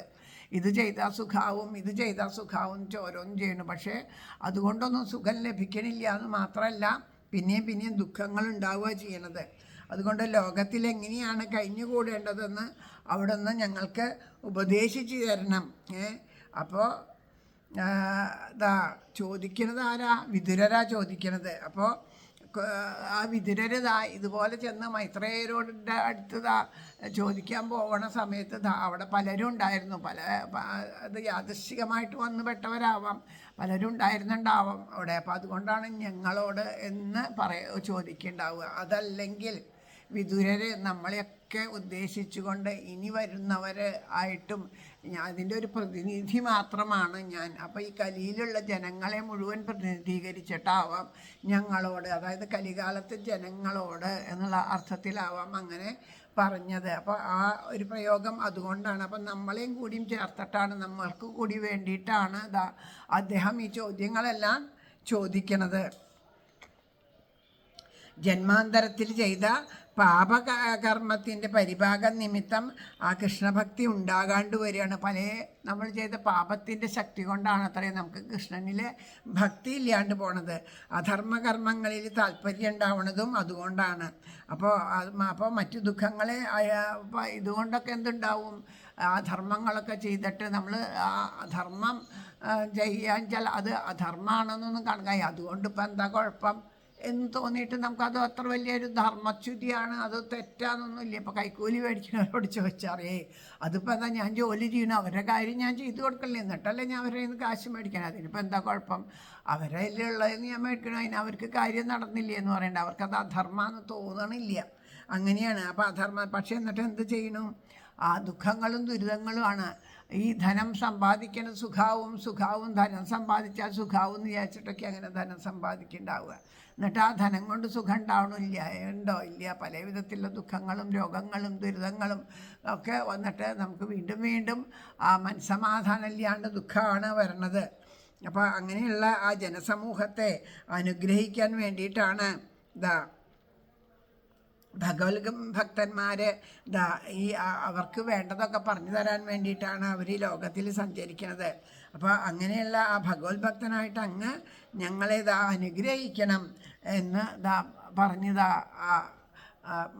മൈത്രേയരോട് ചോദിക്കുകയാണ്. സാധുക്കളുടെ സഞ്ചാരം ലോകത്തിന് അനുഗ്രഹത്തിന് വേണ്ടിയിട്ടാണെന്ന് പറയണു. അപ്പോൾ അതുകൊണ്ട് അങ്ങ് അത്രയും ഒരു സാധുവര്യൻ തന്നെയാണ്. അതുകൊണ്ട് ഏതുമാതിരി എങ്ങനെയാണ് എങ്ങനെയുള്ള ഭക്തി കൊണ്ടാണ് ഭഗവാനെ ആരാധിക്കേണ്ടത്? പരിശുദ്ധമായിട്ടുള്ള ആ പുണ്യവന്മാരുടെ ഹൃദയത്തിലിരിക്കുന്ന ഭഗവാൻ ആ തത്വജ്ഞാനത്തിന് ഉപകരിക്കണ ആ പ്രാചീന മാർഗത്തെ ഉപദേശിക്കുകയോ സുഖകരമായ ആ മാർഗത്തെ ഞങ്ങൾക്കും കൂടിയും ഏതാണോ അങ്ങയോടിപ്പോൾ പറഞ്ഞുല്ലോ ഭഗവാൻ ആ തത്വജ്ഞാനം ഉപദേശിച്ചു എന്നാണ് ബുദ്ധവർ അങ്ങനെ പറയണ്ടായല്ലോ. മൈത്രേയർക്ക് ഞാൻ പറയുമ്പോൾ മൈത്രേയരും അവിടെ ഉണ്ടായിരുന്നു, അദ്ദേഹം അത് ശ്രവിച്ചിട്ടുണ്ടെന്ന്. അതാണ് അവിടെ ചോദിക്കുന്നത്. അപ്പം അങ്ങനെ അങ്ങേക്ക് ആ സാക്ഷാൽ ശ്രീകൃഷ്ണ ഭഗവാൻ ആ ജ്ഞാനത്തിന് ഉപകരിക്കുന്ന അതിനൊക്കെ പറഞ്ഞു തന്നില്ലേ? അത് ഞങ്ങൾക്ക് കൂടി മനസ്സിലാകുന്ന ഭാഷയിൽ ഞങ്ങൾക്ക് കൂടി ഒന്ന് പറഞ്ഞു തരണേ എന്ന് അവിടെ പറയാണ്. 3 ഗുണങ്ങളുടെ മായയുടെയും ആ 3 ഗുണത്തിൻ്റെ സ്വരൂപമായിട്ട് ത്രിമൂർത്തികളുടെയും അതീശ്വരനായിട്ടുള്ള ഭഗവാൻ മായയെ അതിക്രമിച്ചിരിക്കുന്നത് കൊണ്ട് സ്വതന്ത്രനും കർമ്മങ്ങളൊന്നും ചെയ്യാത്തവനുമായിരിക്കെ പിന്നെ അങ്ങനെയാണെന്നാണ് അറിവുള്ളവരൊക്കെ പറഞ്ഞു കേട്ടിട്ടുള്ളത്. പിന്നെ എങ്ങനെയാണ് ഈ കർമ്മങ്ങളെയൊക്കെ നടത്തുന്നത്? എന്തിനു വേണ്ടിയിട്ടാണ്? ഏത് വിധത്തിലാണ്? ആദിയിൽ ഭഗവാൻ ലോകത്തെ എങ്ങനെയാണ് സൃഷ്ടിച്ചത്? എങ്ങനെയാണ് ആ ലോകത്തെ രക്ഷിക്കണത്? അങ്ങനെ ഒരുപാട് ചോദ്യങ്ങൾ ആ വിദുരർ ചോദിക്കുന്നു. ഈ ഭഗവാൻ ഈ കാണപ്പെടുന്ന ലോകത്തെ മുഴുവനും സ്വസ്വരൂപമാകുന്ന ആ ആകാശത്തിൽ ലയിപ്പിച്ച് സകല വ്യാപാരങ്ങളെയും വെടിഞ്ഞ് സാനന്ദമാകുന്ന ആ ഗുഹയിൽ എങ്ങനെയാണ് ശയിക്കണത്? യോഗേശ്വരന്മാരുടെ നാഥനായിട്ടുള്ള ഭഗവാൻ, നാഥനും ഏകനുമായിട്ടുള്ള ഭഗവാൻ വീണ്ടും അതിൽ നിന്ന് അനുപ്രവേശം ചെയ്തിട്ട് ബഹുരൂപമായിട്ട് പല രൂപങ്ങൾ എടുക്കണില്ലേ? അതെങ്ങനെയാണ് അങ്ങനെ പല രൂപങ്ങൾ എടുക്കണത്? എല്ലാം സംശയം തന്നെയാണ്. അപ്പോൾ വേദത്തിൽ വിധിച്ച പോലെ കർമ്മങ്ങളെ നടത്തുന്ന ബ്രാഹ്മണര്, കർമ്മത്തിന് വേണ്ടതായിട്ടുള്ള ആ പദാർത്ഥങ്ങളെയൊക്കെ നൽകുന്ന പശുക്കൾ, കർമാനുസരണം ആ വൃഷ്ട്യാദിദ്വാര ഫലം നൽകുന്ന ദേവന്മാർ, അവരുടെ ക്ഷേമം നിലനിർത്താൻ വേണ്ടിയിട്ട് ഓരോരോ അവതാരങ്ങളെ സ്വീകരിച്ച ഭഗവാൻ ഏതേതു രൂപങ്ങളെ കൊണ്ട് ഓരോരോ രൂപങ്ങളെടുത്തിട്ട് ഓരോരോ കാലത്തിനും ആവശ്യമായിരിക്കുന്ന ആ കർമ്മങ്ങളെ ലീലയാ നടത്തിക്കൊണ്ടിരിക്കുകയെന്ന് പറഞ്ഞല്ലോ. അതൊക്കെ എങ്ങനെയാണ് അങ്ങനെ ചെയ്യണത്? എന്നിട്ട് ഈ കേൾക്കുന്നവർക്ക് പരമാനന്ദത്തെ നൽകുന്ന അമൃതപ്രായങ്ങളായിട്ടുള്ള ഭഗവത് ചരിതങ്ങളെ എത്ര കേട്ടാലും, ഈശ്വരൻ്റെ കഥ എത്ര കേട്ടാലും ഞങ്ങളുടെ ഒന്നും മനസ്സിന് മതി വരില്ല. അതുകൊണ്ട് അവതാരങ്ങളിൽ അദ്ദേഹം നടത്തിയ കർമ്മങ്ങളെ കൊണ്ട് ആ സൽകീർത്തിയെ ഭഗവാൻ ലോകത്തിൽ ഉറപ്പിച്ചിരിക്കുകയാണല്ലോ. അപ്പോൾ ആ കഥകൾ മുഴുവനും ഞങ്ങൾക്കായിട്ട് പറഞ്ഞു തരണം എന്ന് പറയുക. അപ്പോൾ ഏതുവരെ ആ സൂര്യപ്രകാശം ഉണ്ടോ ആ അതിർത്തിക്കുള്ളിൽപ്പെട്ട സകല ജീവരാശികളും വസിക്കുന്ന ഭാഗത്തിനാണ് ലോകം എന്ന്. അതിനപ്പുറമുള്ളവർ അന്ധകാരവൃതമായ ഭാഗത്തിന് അലോകം എന്നുമാണ് പേര് പറയണത്. അപ്പോൾ ഈ ലോകങ്ങളിലെ ജീവികളെ അതിർത്തി തെറ്റാണ്ട് സംരക്ഷിക്കുന്ന ഇന്ദ്രാദി ദേവന്മാർ, ലോകപാലന്മാർ ഓരോ ഭാഗത്തും ഓരോ മാതിരി ജീവരാശികൾ വസിക്കുകയാണ്. ലോകത്തിന് ആ പ്രാണിവർഗത്തിന് ജീവിക്കാൻ വേണ്ട സൂര്യപ്രഭയും അത് നിമിത്തം ഉണ്ടാകുന്ന സസ്യാദികളൊക്കെ ആവശ്യമാണ്. അതിനപ്പുറത്തുള്ള ഭാഗത്തിലെ പ്രാണികൾക്ക് അതിൻ്റെ ഒന്നും ആവശ്യമില്ല. അപ്പോൾ അന്ധകാരത്തിൽ തന്നെ ജീവിക്കാം എന്ന് കാണുന്നുണ്ട് അതിൽ. അപ്പോൾ ഈ ലോകാലോകങ്ങളിലെ ജീവലോകവും ജീവിതക്രമങ്ങളൊക്കെ വിഭിന്നങ്ങളാണ് എന്നപ്പോൾ അതുകൊണ്ട് മനസ്സിലാക്കാം. അപ്പോൾ ലോകസൃഷ്ടാവായ ഭഗവാൻ ഏതുമാതിരി തത്വങ്ങൾ കൊണ്ടാണ് അന്യോന്യം വിഭിന്നങ്ങളായി പ്രാണിവർഗങ്ങളെയൊക്കെ എങ്ങനെ സൃഷ്ടിച്ചത്? ദേവസൃഷ്ടിക്ക് ഉപയോഗിച്ച മഹത്തത്വം, അഹങ്കാരം തത്വം, പഞ്ചന തന്മാത്രകൾ ഇവ ഒരേപോലെ ഉള്ളവ അല്ല എന്നാണ്. അപ്പോൾ ഒരേപോലെ ഉള്ളതാണെങ്കിൽ എന്താണ്? സൃഷ്ടിക്കപ്പെട്ട പ്രാണിവർഗവും ആ ഒരേ വിധത്തിലാവൂലോ. അപ്പോൾ അത് ഒരേപോലെ ഉള്ളതല്ല, പലതായിട്ടിരിക്കുന്നുണ്ട്. ഇത് പല രീതിയിൽ പലതായിട്ടാണ്. അപ്പോൾ അതുകൊണ്ട് ഈ ഭിന്നധർമ്മങ്ങളിലെ പ്രാണികളെ കാണുന്നത് കൊണ്ട് ഭൂതങ്ങളും അന്യോന്യം ഭേദം ഉണ്ടായിരിക്കുന്നു മനസ്സിലാക്കാവുന്നതേ ഉള്ളൂ. അപ്പോൾ ഏതേത് ഭൂതങ്ങളെ കൊണ്ടാണ് പല വിധത്തിലുള്ള ഈ പ്രാണികളെ സൃഷ്ടിച്ചിരിക്കുന്നത് എന്നൊക്കെ പല ചോദ്യങ്ങൾ ഇവിടെ ആ വിദുരർ ചോദിക്കുകയാണ്. പിന്നെ പ്രജകളുടെ ജീവഭേദം, കർമ്മഭേദം, രൂപഭേദം, നാമഭേദം, ഇങ്ങനെ ഉള്ള ആ നാനാഭേദങ്ങളെ ലോകസൃഷ്ടാവും സ്വതേയുള്ളവനുമായിട്ടുള്ള ശ്രീമൻ നാരായണൻ സ്വസൃഷ്ടങ്ങളായ ലോകങ്ങളിൽ എന്തിനെ ആസ്പദമാക്കിയിട്ടാണോ നിശ്ചയിച്ചത് ഹേ ബ്രാഹ്മണോത്തമ, അതിനൊക്കെ ഞങ്ങൾക്ക് അറിയുന്ന മനസ്സിലാവുന്ന രീതിയിൽ ഒന്ന് വിസ്തരിച്ച് പറഞ്ഞു തരുമോ എന്ന് ചോദിക്കുന്നു. പിന്നെ ബ്രഹ്മാദികളായിട്ടുള്ള ഉത്കൃഷ്ടന്മാരുടെയും അതുപോലെയുള്ള നികൃഷ്ടരായിട്ടുള്ളവരുണ്ടല്ലോ, അവരുടെയും ഓരോ ധർമ്മങ്ങളെ വ്യാസമുഖത്ത് നിന്ന് പലപ്പോഴും ഞങ്ങളിതാ കേട്ടിട്ടുണ്ട്. അപ്പോൾ തുച്ഛങ്ങളായിട്ടുള്ള സുഖങ്ങൾ കാരണമായിരിക്കുന്ന അവയെക്കുറിച്ച് ഇനി കേൾക്കണമെന്ന് ഞങ്ങൾക്ക് ആഗ്രഹമൊന്നുമില്ല. ശ്രീകൃഷ്ണൻ്റെ ചരിത്രമാണെങ്കിലോ അമൃതപ്രവാഹം പോലെയുള്ളതാണ്, പരമാനന്ദ ആയിട്ടുള്ളതാണ്. അപ്പം അതുകൊണ്ട് ആ ഭഗവാന്റെ ചരിതങ്ങളെ നന്നായി വർണ്ണിച്ച് ഞങ്ങളോടൊന്ന് പറഞ്ഞു തരുമോ? ബാക്കിയുള്ളതൊക്കെ പിന്നെയും ഞങ്ങൾ പറഞ്ഞു കേട്ടിട്ടൊക്കെ ഉണ്ട്. അത് ഇനിയും കേൾക്കണം എന്ന് ആഗ്രഹമില്ല. ഞങ്ങൾക്ക് ഏറ്റവും കൂടുതൽ കേൾക്കേണ്ടത് ആ ശ്രീകൃഷ്ണ പരമാത്മാവിൻ്റെ അത്യത്ഭുതങ്ങളായിട്ടുള്ള ആ അമൃതതുല്യമായിട്ടുള്ള ആ ചരിതങ്ങളാണ് എന്ന് പറയുക. ആ പുനർജന്മ മൃതികളെ നൽകുന്നതിന് ഉപകരിക്കുന്ന ആസക്തിയെ മൂലത്തോടുകൂടെ മുറിച്ചു കളയുന്നതിനുള്ള സാമർഥ്യം ഏതൊരുവൻ്റെ ചരിത്രത്തിനുണ്ടോ? വിവേകിയായ നിങ്ങളെപ്പോലുള്ളവരുടെ സദസ്സിൽ വിദ്വാൻമാർ ഏതൊന്നിനെയാണോ എപ്പോഴും കീർത്തനം ചെയ്തുകൊണ്ടിരിക്കുന്നത്, ആ ഭഗവാന്റെ കഥകളാണ് കേട്ടാൽ മതി. അത് അങ്ങനെ വിചാരിക്കാത്തത് ആരുമില്ല. അങ്ങനെ ആ മനുഷ്യരിൽ എല്ലാവർക്കും ഒരേപോലെ ചിന്തിക്കേണ്ടതാണ് ഇത്. അപ്പോൾ അങ്ങനെയാണ് നമ്മളെല്ലാവരും വിചാരിക്കേണ്ടത്. അങ്ങനെയുള്ള ആ ഭഗവാന്റെ കഥകൾ കേട്ടത് മതി. ഇപ്പം നമുക്ക് കഥകളോട് ഇഷ്ടമുണ്ട്, കുറച്ച് കാര്യം കഴിഞ്ഞ് മതി, ഇനി ഈശ്വര കഥ കേൾക്കണ്ട എന്ന് ആർക്കെങ്കിലും തോന്നുമോ എന്നാണ് ഇവിടെ ചോദിക്കണത്. നമ്മളെപ്പോലെയുള്ളവർക്കൊക്കെ ഇപ്പോൾ തോന്നി തുടങ്ങി. കാരണം നമ്മളെത്രയോ ആ ഭഗവാനിൽ നിന്നും വിമുഖരായിട്ട് നിന്നു അല്ലേ. അതുകൊണ്ട് തന്നെയാണ് നമ്മൾ പലപ്പോഴും പറയണേ, ഈ സപ്താഹങ്ങളായാലും സത്സംഗങ്ങളായിട്ട് പോകുമ്പോൾ വീട്ടിൽ നിന്ന് എന്താ പറയുക, രാവിലെയും വൈകുന്നേരം വിളക്കൊളുത്തുക, നാമം ജപിക്കുക, അത്രയൊക്കെ മതി, അതിലപ്പുറത്തൊന്നും പാടില്ല എന്ന് പറയണം. അങ്ങനെ നമ്മൾ ചെയ്യാൻ പാടില്ല എന്നുണ്ടെങ്കിൽ, ഇവിടെ അങ്ങനെ ചെയ്യരുതാത്തൊരു കാര്യമായിരുന്നു എന്നുണ്ടെങ്കിൽ ഭഗവാൻ അതിനനുകൂലമായിട്ട് ഇതുപോലെയുള്ള സത്സംഗങ്ങളോ ഭാഗവത സപ്താഹങ്ങളോ അങ്ങനെയുള്ളതൊന്നും ഇന്നുണ്ടാവില്ല. അപ്പം അത് നമ്മൾക്ക് വേണ്ടതാണ്, അത് ചെയ്യാണ് വേണ്ടത് എന്നുള്ളത് കൊണ്ട് തന്നെയാണ് അതിനെ ഭഗവാൻ ഇത്ര പരിപോഷിപ്പിച്ച് എല്ലായിടത്തും സുലഭമായിട്ട് നമുക്ക് നൽകണത്. അപ്പം അതിനെ വേണ്ട എന്ന് വയ്ക്കണത് എന്തുകൊണ്ടാണെന്ന് വെച്ചാൽ ലൗകിക ആസക്തിയിൽ നിന്ന് വിട്ടുപോരാൻ മടിക്കുന്ന ജീവന്മാരാണ്. അവർക്ക് അതാണ് സുഖം എന്ന് തോന്നുകയാണ്.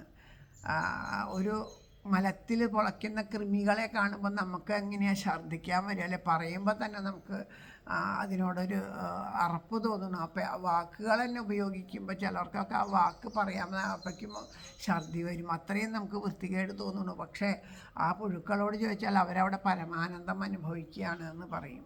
അതാണ് സുഖം എന്നാണ് അവരുടെ ആ ഒരു വിചാരം, അതാണ് സുഖം എന്നാണ്. അതിലപ്പുറത്തുള്ള സുഖത്തെപ്പറ്റി അവർക്ക് അറിയില്ല. അതുപോലെ ഈ ലൗകികമായിട്ടുള്ള പലതിലും മനസ്സൊട്ടിയിട്ട് അത് കണ്ടും കേട്ടും അതിൻ്റെ പിന്നാലെ ഭ്രമിച്ചൊക്കെ നടക്കണം. നമുക്ക് ഇതാണ് സുഖം എന്ന് തോന്നുകയാണ്. പക്ഷേ അത് നൽകുന്ന ദുഃഖത്തെക്കുറിച്ചിട്ട് നമുക്ക് നമ്മുടെ ബുദ്ധിയും ചിന്തയും എല്ലാം നശിപ്പിച്ച് നമുക്ക് പരസ്പരം ഉള്ള സ്നേഹത്തെ ഇല്ലാണ്ടാക്കിയല്ലേ.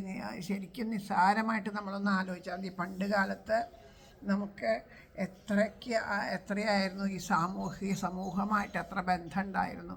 നമ്മുടെ അയൽപ്പക്കക്കാരായിട്ട് ബന്ധുക്കളായിട്ടൊക്കെ എത്ര ബന്ധം ഉണ്ടായിരുന്നു. ഇടയ്ക്കിടയ്ക്ക് പോവുക, അങ്ങോട്ട് അവിടെയും ഇവിടെയും പോവുക വരിക ചെയ്യുക. എത്ര നമ്മൾ ശത്രുതയായിട്ടുള്ള അയൽപ്പക്കക്കാരായാലും ഒരു വിഷമം വന്നു കഴിഞ്ഞാൽ അതെല്ലാം മറന്ന് ഒരുമിച്ച് ചേർന്ന് കഴിഞ്ഞിരുന്നു. നമ്മുടെ നാടുകളിലൊക്കെ വീടുകളിലൊക്കെ ഒരു കല്യാണം ഉണ്ടായി എന്ന് പറയുകയാണെങ്കിൽ, പണ്ട് കാലത്തെ കല്യാണം എന്ന് പറഞ്ഞാൽ ആ നാട്ടിലെല്ലാവരും അവിടെ എത്തിയിട്ട് അവരൊക്കെ ഉത്സാഹിച്ചിട്ടാണ് ആ കല്യാണം നടത്തുക.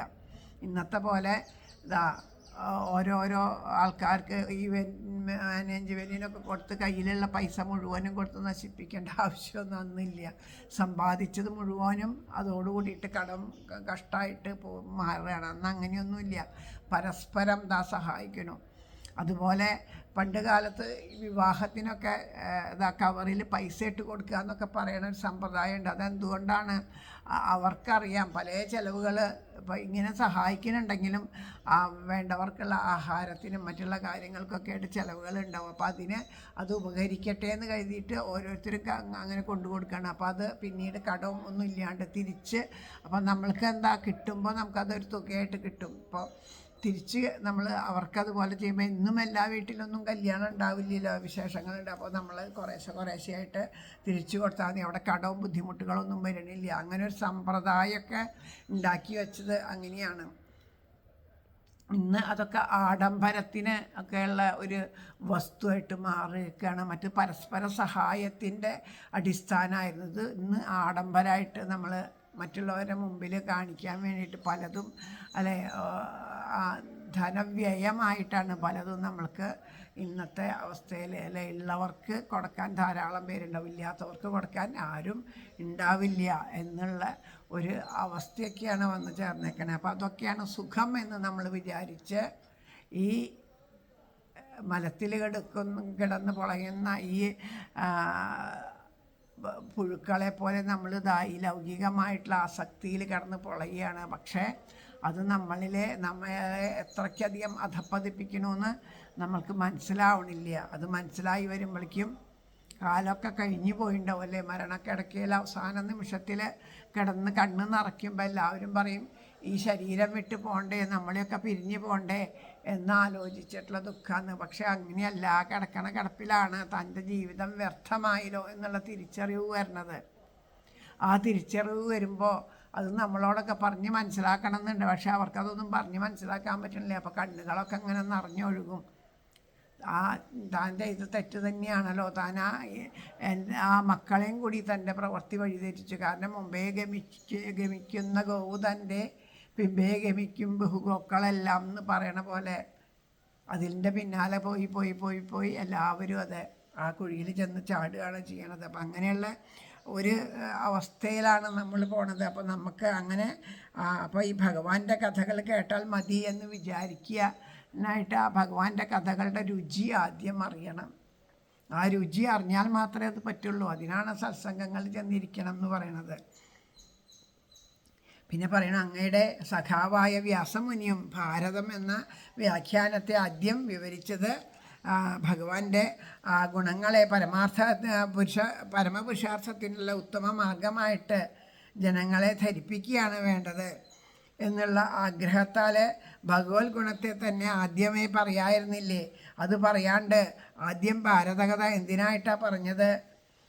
ഭാരതത്തിലെ കാമക്രോധാദി വൃത്തികളോട് കൂടിയിട്ടുള്ള മഹാരാജാക്കന്മാർ തുച്ഛമായ വിഷയസുഖത്തിന് വേണ്ടിയിട്ട് തമ്മിത്തല്ലിയിട്ട് അവസാനം നിരാശയോടും അതൃപ്തിയോടും കൂടിയിട്ട് നശിച്ച് ഈ ലൗകിക സുഖങ്ങളെ ആഗ്രഹിച്ച് നശിച്ചു പോയി. അപ്പോൾ ആ ലൗകിക സുഖത്തിന് വേണ്ടിയിട്ട് പരിശ്രമിക്കുന്ന ഓരോ ജീവൻ്റെയും ഗതി ഇത് തന്നെയാണ് എന്നല്ലേ പറയണത്. അത് ജനങ്ങളെ ധരിപ്പിച്ചിട്ട് ആദ്യം അത് അദ്ദേഹത്തിന് തെറ്റുപറ്റിയിട്ടൊന്നുമല്ല ആദ്യം മഹാഭാരതം എഴുതിയത്.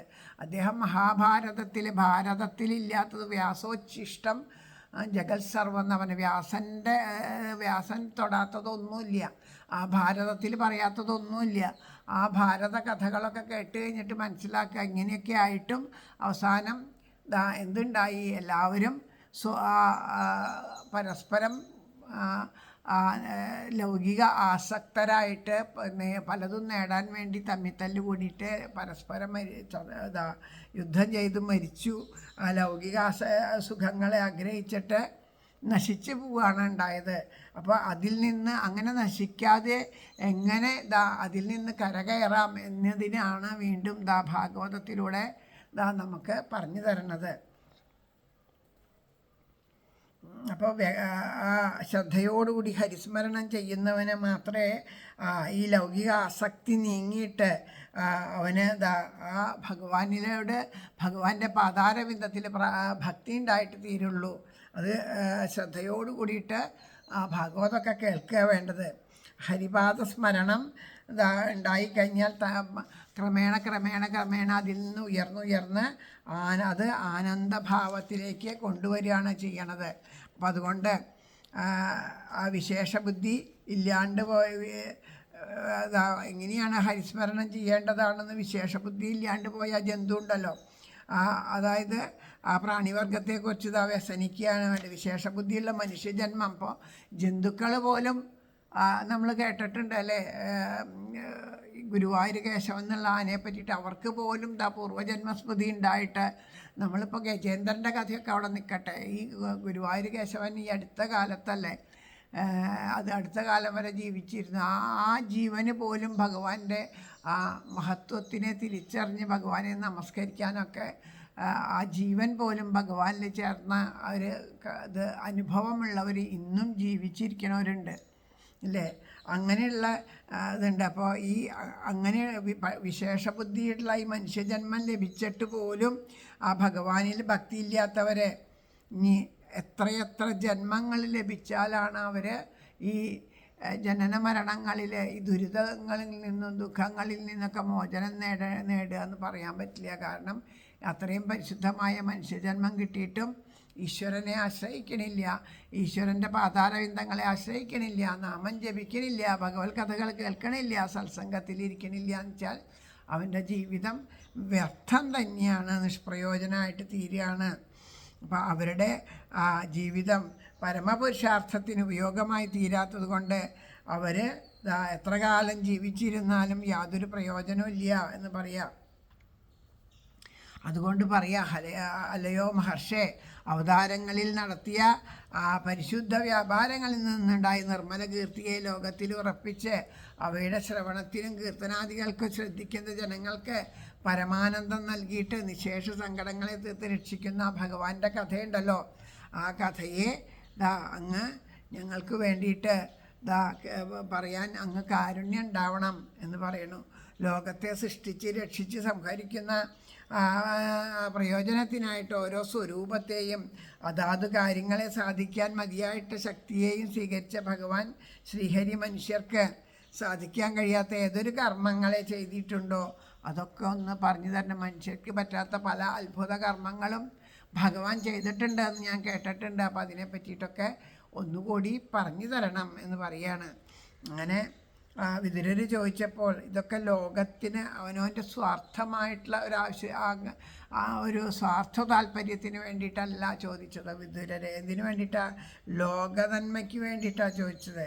ആ ലോകത്തിലുള്ള സകല ജനങ്ങൾക്കും പരമപുരുഷാർത്ഥം സാധിപ്പിക്കാനുള്ള മാർഗമായിട്ടാണ് ചോദിച്ചത്.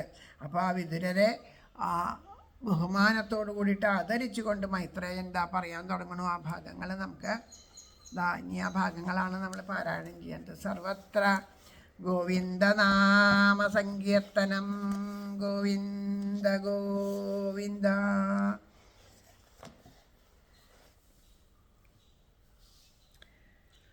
മൈത്രേയ ഉവാച സാധുപൃഷ്ടം ത്വയാ സാധോ ലോകാൻ സാധ്വാനുഗൃഹണത കീർത്തിം വിദന്യതാ ലോകേ അദോക്ഷജാത്മനാനൈതചിത്രം ത്വയിക്ഷത്രബാധരായണ വീര്യജേ ഗൃഹീതോനന്യഭാവേനായത്വയാ ഹരിരീശ്വര മാണ്ഡവ്യശാപാത് ഭഗവാൻ പ്രജാ സംയമനോമയമ ഭ്രാതുക്ഷേത്ര ഭുജിഷ്യായം ജാതഃ സത്യവതീ സുതാത് ഭഗവാൻ ഭഗവതോ നിത്യം സമ്മതാസു സാനുഗസ്യ ച യസ്യ ജ്ഞാനോപദേശായ മാദിശത് ഭഗവാൻ വ്രജൻ അധതേ ഭഗവല്ലീലായോഗമായോ ബൃംഹിത വിശ്വസ്തിദ്യുത്ഭവാന്താർത്ഥ വർണ്ണയാമ്യാനുപൂർവശ ഭഗവാനേക ആസേദം അഗ്ര ആത്മാത്മനാം വിഭോ ആത്മേച്ഛാനുഗതോ ആത്മാ നാനാമൃത്യുപലക്ഷണം സ ഏവ ഏഷ തഥാ ദൃഷ്ട നാപശ്യത് ദൃശ്യമേകരാട് മനേ സന്തമിവാത്മാനം സുപ്തശക്തിർ അസുപ്തദൃക് സ വാ ഏതസ്യ സംദൃഷ്ടു ശക്തി സദസദാത്മിക മായാനാമ മഹാഭാഗായ യേയം നിർമ്മമേ വിഭൂകാലാവത്യാതു മായായാം ഗുണമയ്യം മദോക്ഷജാ പുരുഷേണാത്മഭൂതേന വീര്യമാദത്ത വീര്യവന്നതോ ഭഗവത് മഹത്തത്വം അവ്യക്തകാലചോദിതാത് വിജ്ഞാനാത്മാത്മദേഹസ്ഥം വിശ്വമിജ്യൈർ തമോനുതാം സംഭൃശ്യ ഗുണകാലാത്മാ ഭഗവത് സൃഷ്ടിഗോചര ആത്മാനം വ്യകരോദാത്മാ വിശ്വസാസ്യാസു സൃഷ്ടയാ മഹത്തത്വാത് വിഗുർവണ്ണാത് അഹം തത്വം വിജായത കാര്യകാരേണ കർത്താത്മാ ഭൂതേന്ദ്രിയ മനോമയ വൈകാരിക തൈജസശ്ച താമസശ്ചേത്യഹം ധൃതാ അഹം തത്വാത് വിഗുർവാണാത് മനോ വൈകാരികഭൂത വൈകാരികാശ്ച യേ ദേവ അർത്ഥാഭിവ്യഞ്ജനം യഥാ തൈജസാന്ദ്രിയാണ്യേവ ജ്ഞാനകർമ്മ മയാനി ച താമസോ ഭൂതസൂക്ഷ്മാതിർ യഥാഖം ലിംഗമാത്മനാ കാലായാം ച യോഗേന ഭഗവദ്വീക്ഷിതം നഭസോനുസൃതം സ്പൃശ്യം വികുർവൻ നിർമ്മമോനിലം അനിലോപീ വികുർവാണോ നഭസോരൂപലാന്യതാ സസർജ രൂപാതന്മാത്രം ജ്യോതിർലോകസ്യ ലോചനം അലീനേനാന്യുതം ജ്യോതിർ വിഗുർവത് പരവീക്ഷിതം ആധാതാംഭോരസമയം കാലമായാംശ യോഗദാ ജ്യോതിഷാംബോനു സംസൃഷ്ടം വിഗുർവത് ബ്രഹ്മാവീക്ഷിതം മഹിം ഗന്ധഗുണാമാധാത് കാലമായാംശ യോഗത ഭൂതാനാന്നപാദീനം യദ്യത് ഭവ്യാവരാവരം തേഷാം പരാനുസംസർഗാത് യഥാസംഖ്യം ഗുണാൻ വിദു ഏതേ ദേവകലാ വിഷ്ണു കാലം മായാംശാലിംഗിന നാനാത്വാത് സ്വക്രിയാനീശ പ്രോജുപ്രാഞ്ജലയോ വിഭൂ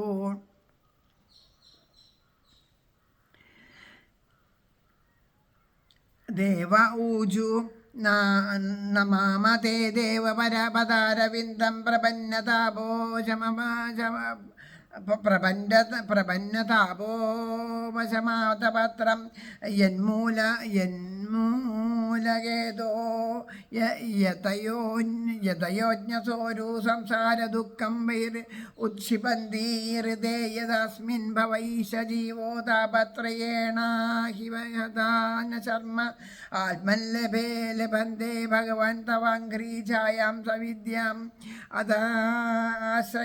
ആശ്രയേമ മാർഗന്ധിയത്തെ മുഖപദ്മനീടൈ ഛന്ദസ്സുപർണൈർഷയോ വിവക്ത യസ്യാഘമാ അർഷോദസരിന്വരായ പദം പദം തീർത്ഥപദപ്രപന്നായ ശ്രദ്ധയാ ശ്രുതവത്യാ ച ഭക്ത്യാ സംമൃജ്യമാനേ ഹൃദയേ വരാധ്യ ജ്ഞാനേന വൈരാഗ്യബലേന ധീരാവ്രജേമ സരോജപീഠം വിശ്വസ്യ ജന്മസ്ഥിതി സംയമാർത്ഥേ കഥാവതാരസ്യ പദാംബുജം തേ വ്രജേമ സർവേ ശരണം യദീശ സ്മൃതം യേ ഭയശ്ചത്യഭയം സ്വപുംസാം യദ്ധാനുബന്ധോ തദിദേഹഗേഹേ മമാഹം ഇത്യൂഢ ദുരാഗ്രഹാണാം പുംസാം സുദൂരം വസതോപി ദുപുര്യാം ഭജേമ ദത്തേ ഭഗവൻ പദാബ്ജം സർവത്ര ഗോവിന്ദനാമ സങ്കീർത്തനം ഗോവിന്ദ ഗോവിന്ദ.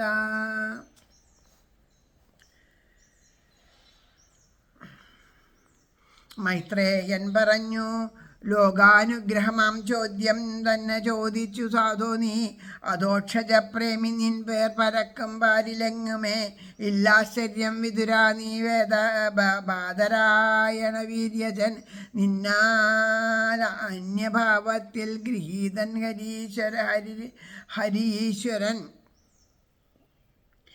മാണ്ഡവ്യശാപം നിമിത്തം വ്യാസ സോദര ഭാര്യയിൽ യമൻ. പ്രജാസംയമനൻ വ്യാസനാൽ ജാതനല്ലിനി.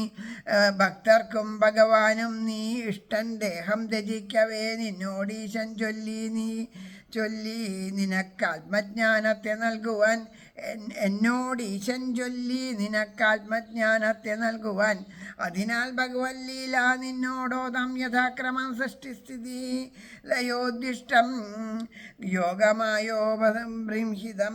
ഭഗവാനേകനായി ജാതനാദ്യ ആത്മാക്കൾ തൻ വിഭൂ. നാനാത്വബുദ്ധിക്കദൃശൻ ആത്മച്ഛാനുഗതാത്മകൻ. ദ്രഷ്ടാവ അസുപ്താക്ഷി ഏകരാട്ടവൻ. സുപ്തശക്തിയും ശൂന്യനെന്നണ്ണിനാൻ തന്നെ. ദൃശ്യത്തെ കണ്ടുമില്ലവൻ. വിഭുലോകത്തെ നിർമ്മിച്ചു മായ എന്നതോ. സൃഷ്ടാവാം തൻ്റെ തന്നെ കാര്യകാരണയുക്തിയും. തന്നിലെ പൗരുഷത്തിൽ വീര്യധ്യാനം ചെയ്തു വീര്യവന്നതോക്ഷജൻ ഗുണമയീമായാൽ. കാലശക്തിയാൽ അവ്യക്തത്തിൽ മഹത്വത്വം ഉളവായിക്കാലചോദിതം. തന്മെയ്യിൽ നിന്നോ വിജ്ഞാനം നേടി വിശ്വം തമോനുതം.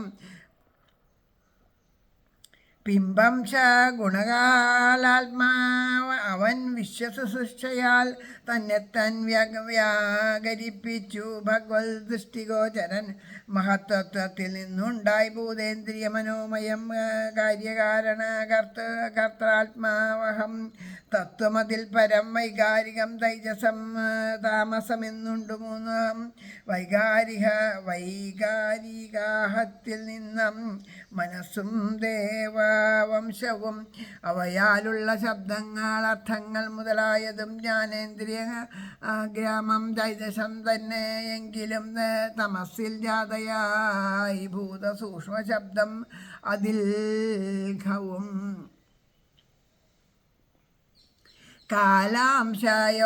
കാലമായാംശയോഗത്താൽ ആകാശം ഭഗവത്കൃതം. അതിൽ നിന്നുള്ള വായുസ്പർശം അതിലുണ്ടായി വായുവും പ്രബലം. വായു ആകാശത്തോടൊപ്പം പരിണമ്രനായി ലോകരൂപത്തോട് ഒപ്പമുളവായി ജ്യോതിസം. ലോകലോചനം പരമാത്മേച്ഛയാൽ വായുവോടൊത്ത അഗ്നിവികാരമായി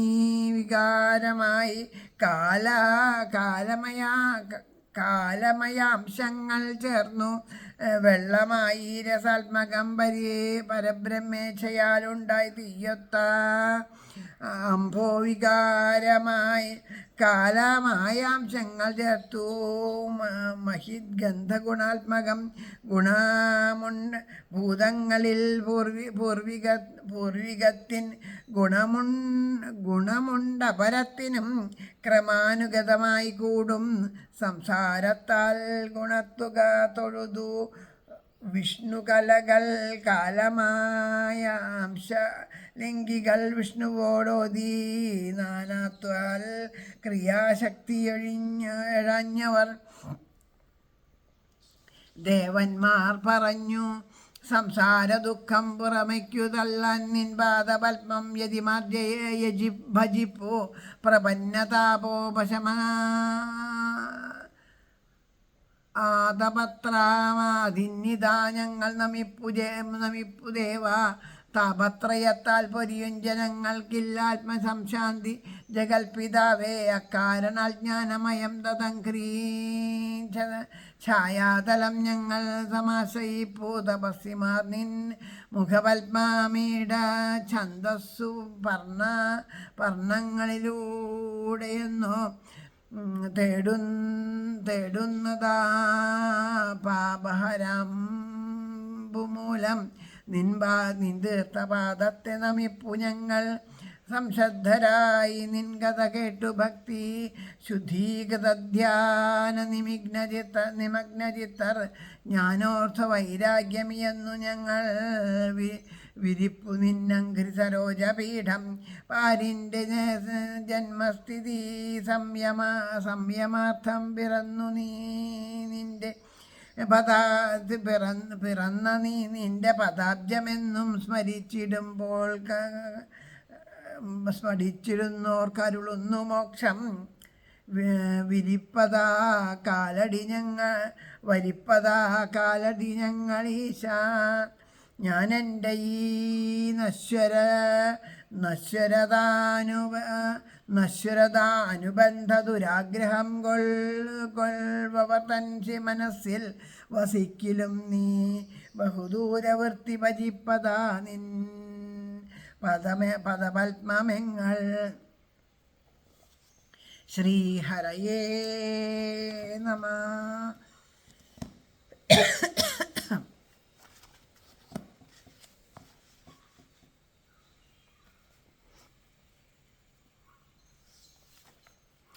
മൈത്രേയൻ മറുപടി പറയാൻ തുടങ്ങുകയാണ്. പറയണു, ഹേ സാധോ, അങ്ങയുടെ ചോദ്യം ലോകാനുഗ്രഹത്തിന് ഇന്ദ്രിയങ്ങളാൽ ഗ്രഹിക്കപ്പെടുന്നവർക്ക് കഴിയാതിരിക്കുന്ന ഈശ്വരനിലെ മനസ്സ് ഉറയ്ക്കുന്നതിനും ലോകത്തിൻ്റെ നന്മയ്ക്കൊക്കെ വേണ്ടിയിട്ടാണല്ലോ. അപ്പോൾ അതുകൊണ്ട് ലോകത്തിനും എല്ലാവർക്കും ഒരുപോലെ ഉപകാരപ്രദമായിട്ടിരിക്കുന്ന കാര്യമാണല്ലോ ചോദിച്ചത്. അങ്ങനെ ചെയ്യുന്നവർ അത് തന്നെ ഏറ്റവും നല്ല കാര്യമാണ്. അതുകൊണ്ടാണ് സാധോ എന്ന് പറയണേ. അവർക്ക് മാത്രമേ അങ്ങനെ ചിന്തിക്കാൻ സാധിക്കുള്ളൂ. അപ്പോൾ പറയണു, അനന്യഭാവനായിട്ടുള്ള ഭാവന കൂടാണ്ട് ഈശ്വരനായ ഹരിയെ ഹൃദയത്തിൽ ധരിച്ചിരിക്കുന്നത് വ്യാസപുത്രനായ നിന്നിൽ ആശ്ചര്യമില്ല. കാരണം അത്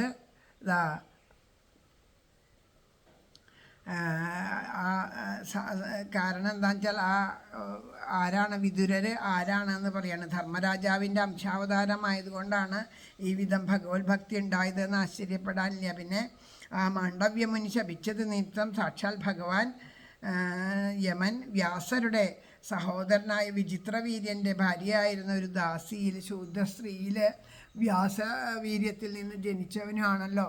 പിന്നെ എങ്ങനെയാണ് ആ ഭഗവാനിൽ ഭക്തി ഇല്ലാണ്ടിരിക്കുക?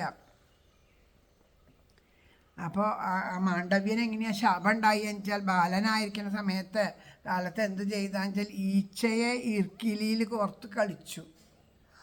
കൊച്ചു കുട്ടി, അതിനൊന്നും അറിയില്ല. ഈച്ചയെ കണ്ടപ്പോൾ അതിനെ ഇങ്ങനെ ഈർക്കിലിയിൽ കുത്തി തറച്ചിട്ട് ഇങ്ങനെ ഈർക്കിലി കൊണ്ട് ഇങ്ങനെ ഈച്ച വന്നിങ്ങനെ ഇരിക്കുമ്പോൾ പെട്ടെന്ന് ഈർക്കിലി കൊണ്ട് കുത്തി അതെന്തെങ്കിലും ഒരു ഇതുണ്ടാവും, അതിനെ അങ്ങനെ കോർത്ത് കളിച്ചു. അതിന് യമൻ മാണ്ഡവ്യമുനിക്ക് എന്തു ചെയ്തു, ആ ശൂലത്തിൽ കിടക്കാൻ ഇടവരട്ടെ എന്ന് പറഞ്ഞിട്ട് അങ്ങനെ ഒരു ശാപം കൊടുത്തിട്ട് ആ മാണ്ഡവ്യ മഹർഷി ശൂലത്തിൽ കിടക്കാൻ ഇടവന്നു. അപ്പോൾ ബാല്യത്തിൽ അറിയാണ്ട് ചെയ്ത കുറ്റം ആണ് അത്. അതിന് ശിക്ഷയ്ക്ക് ഇത്ര വലിയ ശിക്ഷ അത് അനുയോജ്യമല്ല. അങ്ങനെ ചെയ്യാൻ പാടില്ല. അറിയാണ്ട് ചെയ്തൊരു തെറ്റല്ല, അതിന് ഇത്ര വലിയൊരു ശിക്ഷ പാടില്ല എന്നുള്ളത് കൊണ്ട് ആ യമൻ ആ മാണ്ഡവ്യ മഹർഷി തൻ്റെ ശക്തി കൊണ്ട് ശപിക്കുകയാണ്. ശൂദ്ര സ്ത്രീയിൽ ജനിച്ചിട്ട് മനുഷ്യനായിട്ടൊരു ജന്മം കഴിയാൻ ഇടവരട്ടെ എന്ന് ശപിക്കുകയാണ് ചെയ്തത്. അങ്ങനെയാണ് ഈ വിതുരരുടെ ജനനം എന്ന് പറയുക. അപ്പോൾ അങ്ങയോട് ഒരുമിച്ച് തന്നെ സഞ്ചരിക്കുന്ന ഭഗവാൻ ശ്രീഹരിക്ക് അങ്ങയിൽ എപ്പോഴും സന്തോഷമാണുള്ളത്. നരലോകത്തിനെ ഈ നരഭാവം ഉപേക്ഷിച്ചിട്ട് സ്വധാമത്തിലേക്ക് പോകുന്ന സമയത്ത് ഭഗവത് ലീലകളെ പറഞ്ഞിട്ട് എന്നോട് പറഞ്ഞത് അങ്ങയ്ക്ക് പറഞ്ഞു തരണം എന്ന് ആ ഭഗവാൻ പറഞ്ഞു. അങ്ങനെ ആ പറഞ്ഞു തന്ന കാര്യങ്ങൾ, ആ ശ്രീഹരിയുടെ ലീലകളെ ഞാൻ ക്രമത്തിൽ അങ്ങയ്ക്കായിട്ട് പറഞ്ഞു തരാം എന്ന് പറഞ്ഞു കൊടുക്കുകയാണ്. സൃഷ്ടിക്ക് മുമ്പ് ഭഗവാൻ മാത്രമേ അവിടെ ഉണ്ടായിരുന്നുള്ളൂ. എന്നെന്നും പരമാർത്ഥ വസ്തുവായിട്ടുള്ള ആത്മാവായിട്ട് ഉള്ളത് ഭഗവാൻ മാത്രമാണ്. ഇപ്പോൾ കാണപ്പെടുന്ന ലോകം മുഴുവനും ആ ഭഗവാനിൽ അടങ്ങിയതാണ്. ഏകനായിരിക്കുന്നവനും നാനാരൂപത്തിൽ കാണപ്പെടുന്നവനും ആയ ഭഗവാൻ ഇങ്ങനെ രണ്ട് വിധത്തിൽ ഇരിക്കാനുള്ള കാരണം ഈശ്വരൻ്റെ ഇച്ഛ തന്നെയാണ് അങ്ങനെ ഇരിക്കാൻ കാരണം. അതിലെല്ലാം ഏകനായിട്ട് ഇരിക്കാൻ ആഗ്രഹിച്ച ഭഗവാൻ ബഹുരൂപനായിട്ട് ഇരിക്കുന്നതും ഭഗവാന്റെ ഒരു ലീല തന്നെ. ഭഗവാന് അങ്ങനെ ഒരു ഇച്ഛയുണ്ടായി. ആ ഇച്ഛയ്ക്കനുസരിച്ച് ഭഗവാൻ നടത്തുന്ന ലീലയാണ് ഇത്. അതുപോലെ സൃഷ്ടിക്ക് മുമ്പ് നില ഏത് വിധമാണെന്ന് പറയണം. ജ്ഞാനപ്രകാശ സ്വരൂപനായിട്ടുള്ള ഭഗവാൻ ഏകൻ മാത്രമാണ്. ആ ഭഗവാന്റെ ജ്ഞാനത്തിന് വിഷയമായിട്ട് അന്യത ഒന്നും ഇല്ലാത്തത് കൊണ്ട് കാണുന്നവർ എന്ന നില തന്നെ അപ്പോൾ ഈശ്വരനില്ല. ആരുമില്ല, ഈശ്വരൻ മാത്രമല്ല, വേറെ ആരുമില്ല. അപ്പോൾ ഈശ്വരനെ അറിയണവരോ കാണുന്നവരോ ഒന്നുമില്ല എന്ന്, ഈശ്വരൻ മാത്രമേ ഉള്ളൂ.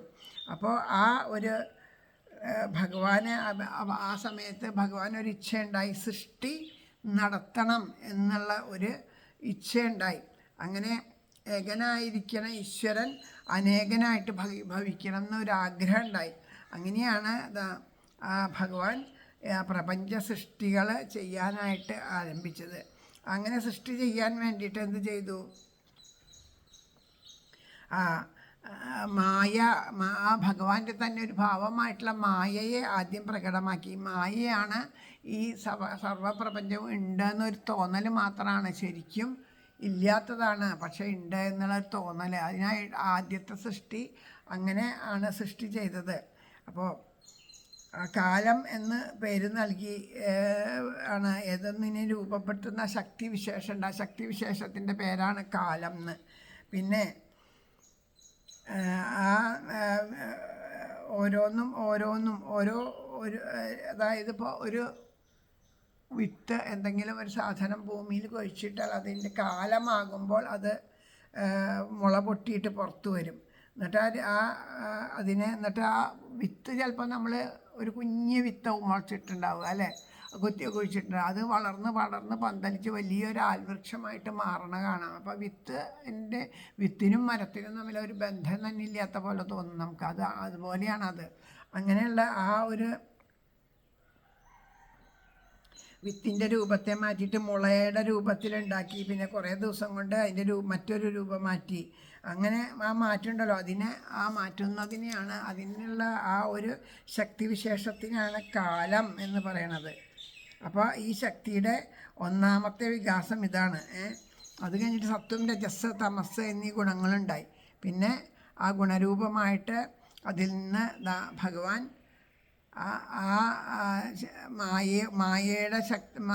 മായയുണ്ടായി. ആ വികസനത്തോടുകൂടി മായയിൽ ഭഗവാൻ എന്ത് ചെയ്യണു? ആ സ്വന്തം അംശങ്ങളായിട്ട് ആ പുരുഷവംശത്തിലുള്ള വീര്യത്തെ പ്രദാനം ചെയ്തു. അങ്ങനെ അതിൽ നിന്ന് ഓരോരോ തത്വങ്ങൾ വികസിപ്പിക്കാനുള്ള ശക്തി ഭഗവാൻ ആരിൽ നിക്ഷേപിച്ചു? മായയിൽ നിക്ഷേപിച്ചു. ആ ലോകത്തിൽ ആ പുരുഷൻ സ്വവീര്യത്തെ സ്ത്രീയിൽ പ്രവേശിപ്പിച്ചിട്ട് സ്ത്രീയിൽ നിന്ന് സന്താനം ഉണ്ടാവുന്നത് പോലെ ഈശ്വരൻ ആ മായയിൽ നിന്നാണ് ആ കാലശക്തി ഒന്നാമതായിട്ട് ആ മായയിൽ നിന്നാണ് വികസിച്ച് വന്നത് എന്നെല്ലാം ഉള്ള കാര്യങ്ങൾ ഇവിടെ പറഞ്ഞു കൊടുക്കുകയാണ്. അങ്ങനെ ആ സൃഷ്ടിയുടെ വിവരണങ്ങളാണ് ഇവിടെ ശ്ലോകങ്ങളിൽ വിശദമായിട്ട് പറയുന്നത്. മഹത്വത്വം ഉണ്ടായതും നേരത്തെ നമ്മൾ മറ്റുള്ള ആ ഒരു അധ്യായങ്ങളിൽ അനുസ്മരിച്ച പോലെ ആണ്. അതെല്ലാം വീണ്ടും വീണ്ടും മഹത്വത്വം എന്നൊക്കെ പറഞ്ഞ് വീണ്ടും അതിനെ പറ്റിയിട്ട് ഇവിടെ പറഞ്ഞു കൊടുക്കുന്നു. അങ്ങനെ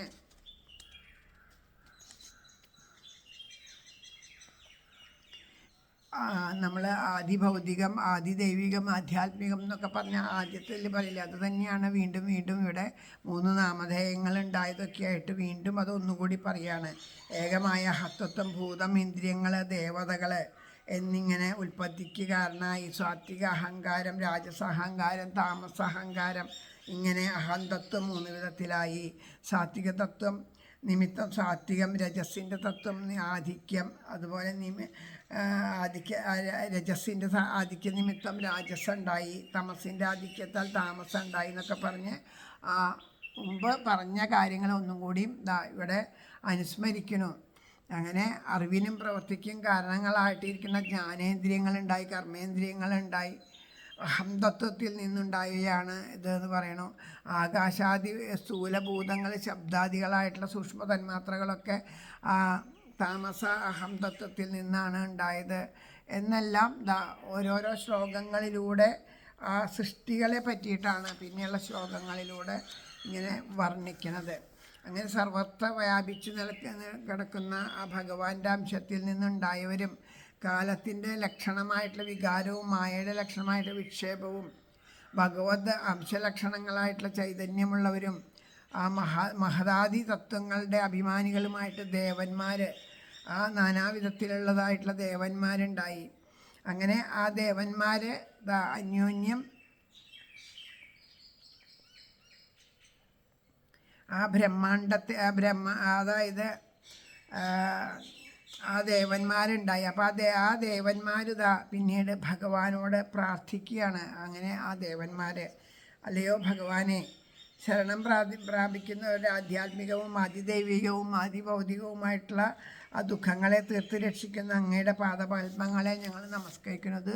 വിശദമായിട്ട് ഇങ്ങനെയൊന്നുമല്ല പറയേണ്ടതെന്ന് അറിയാട്ടോ, പക്ഷെ അറിയുന്നത് പോലെ ഒന്ന് നമ്മളൊന്ന് അനുസ്മരിക്കണമെന്ന് മാത്രമേ ഉള്ളൂ.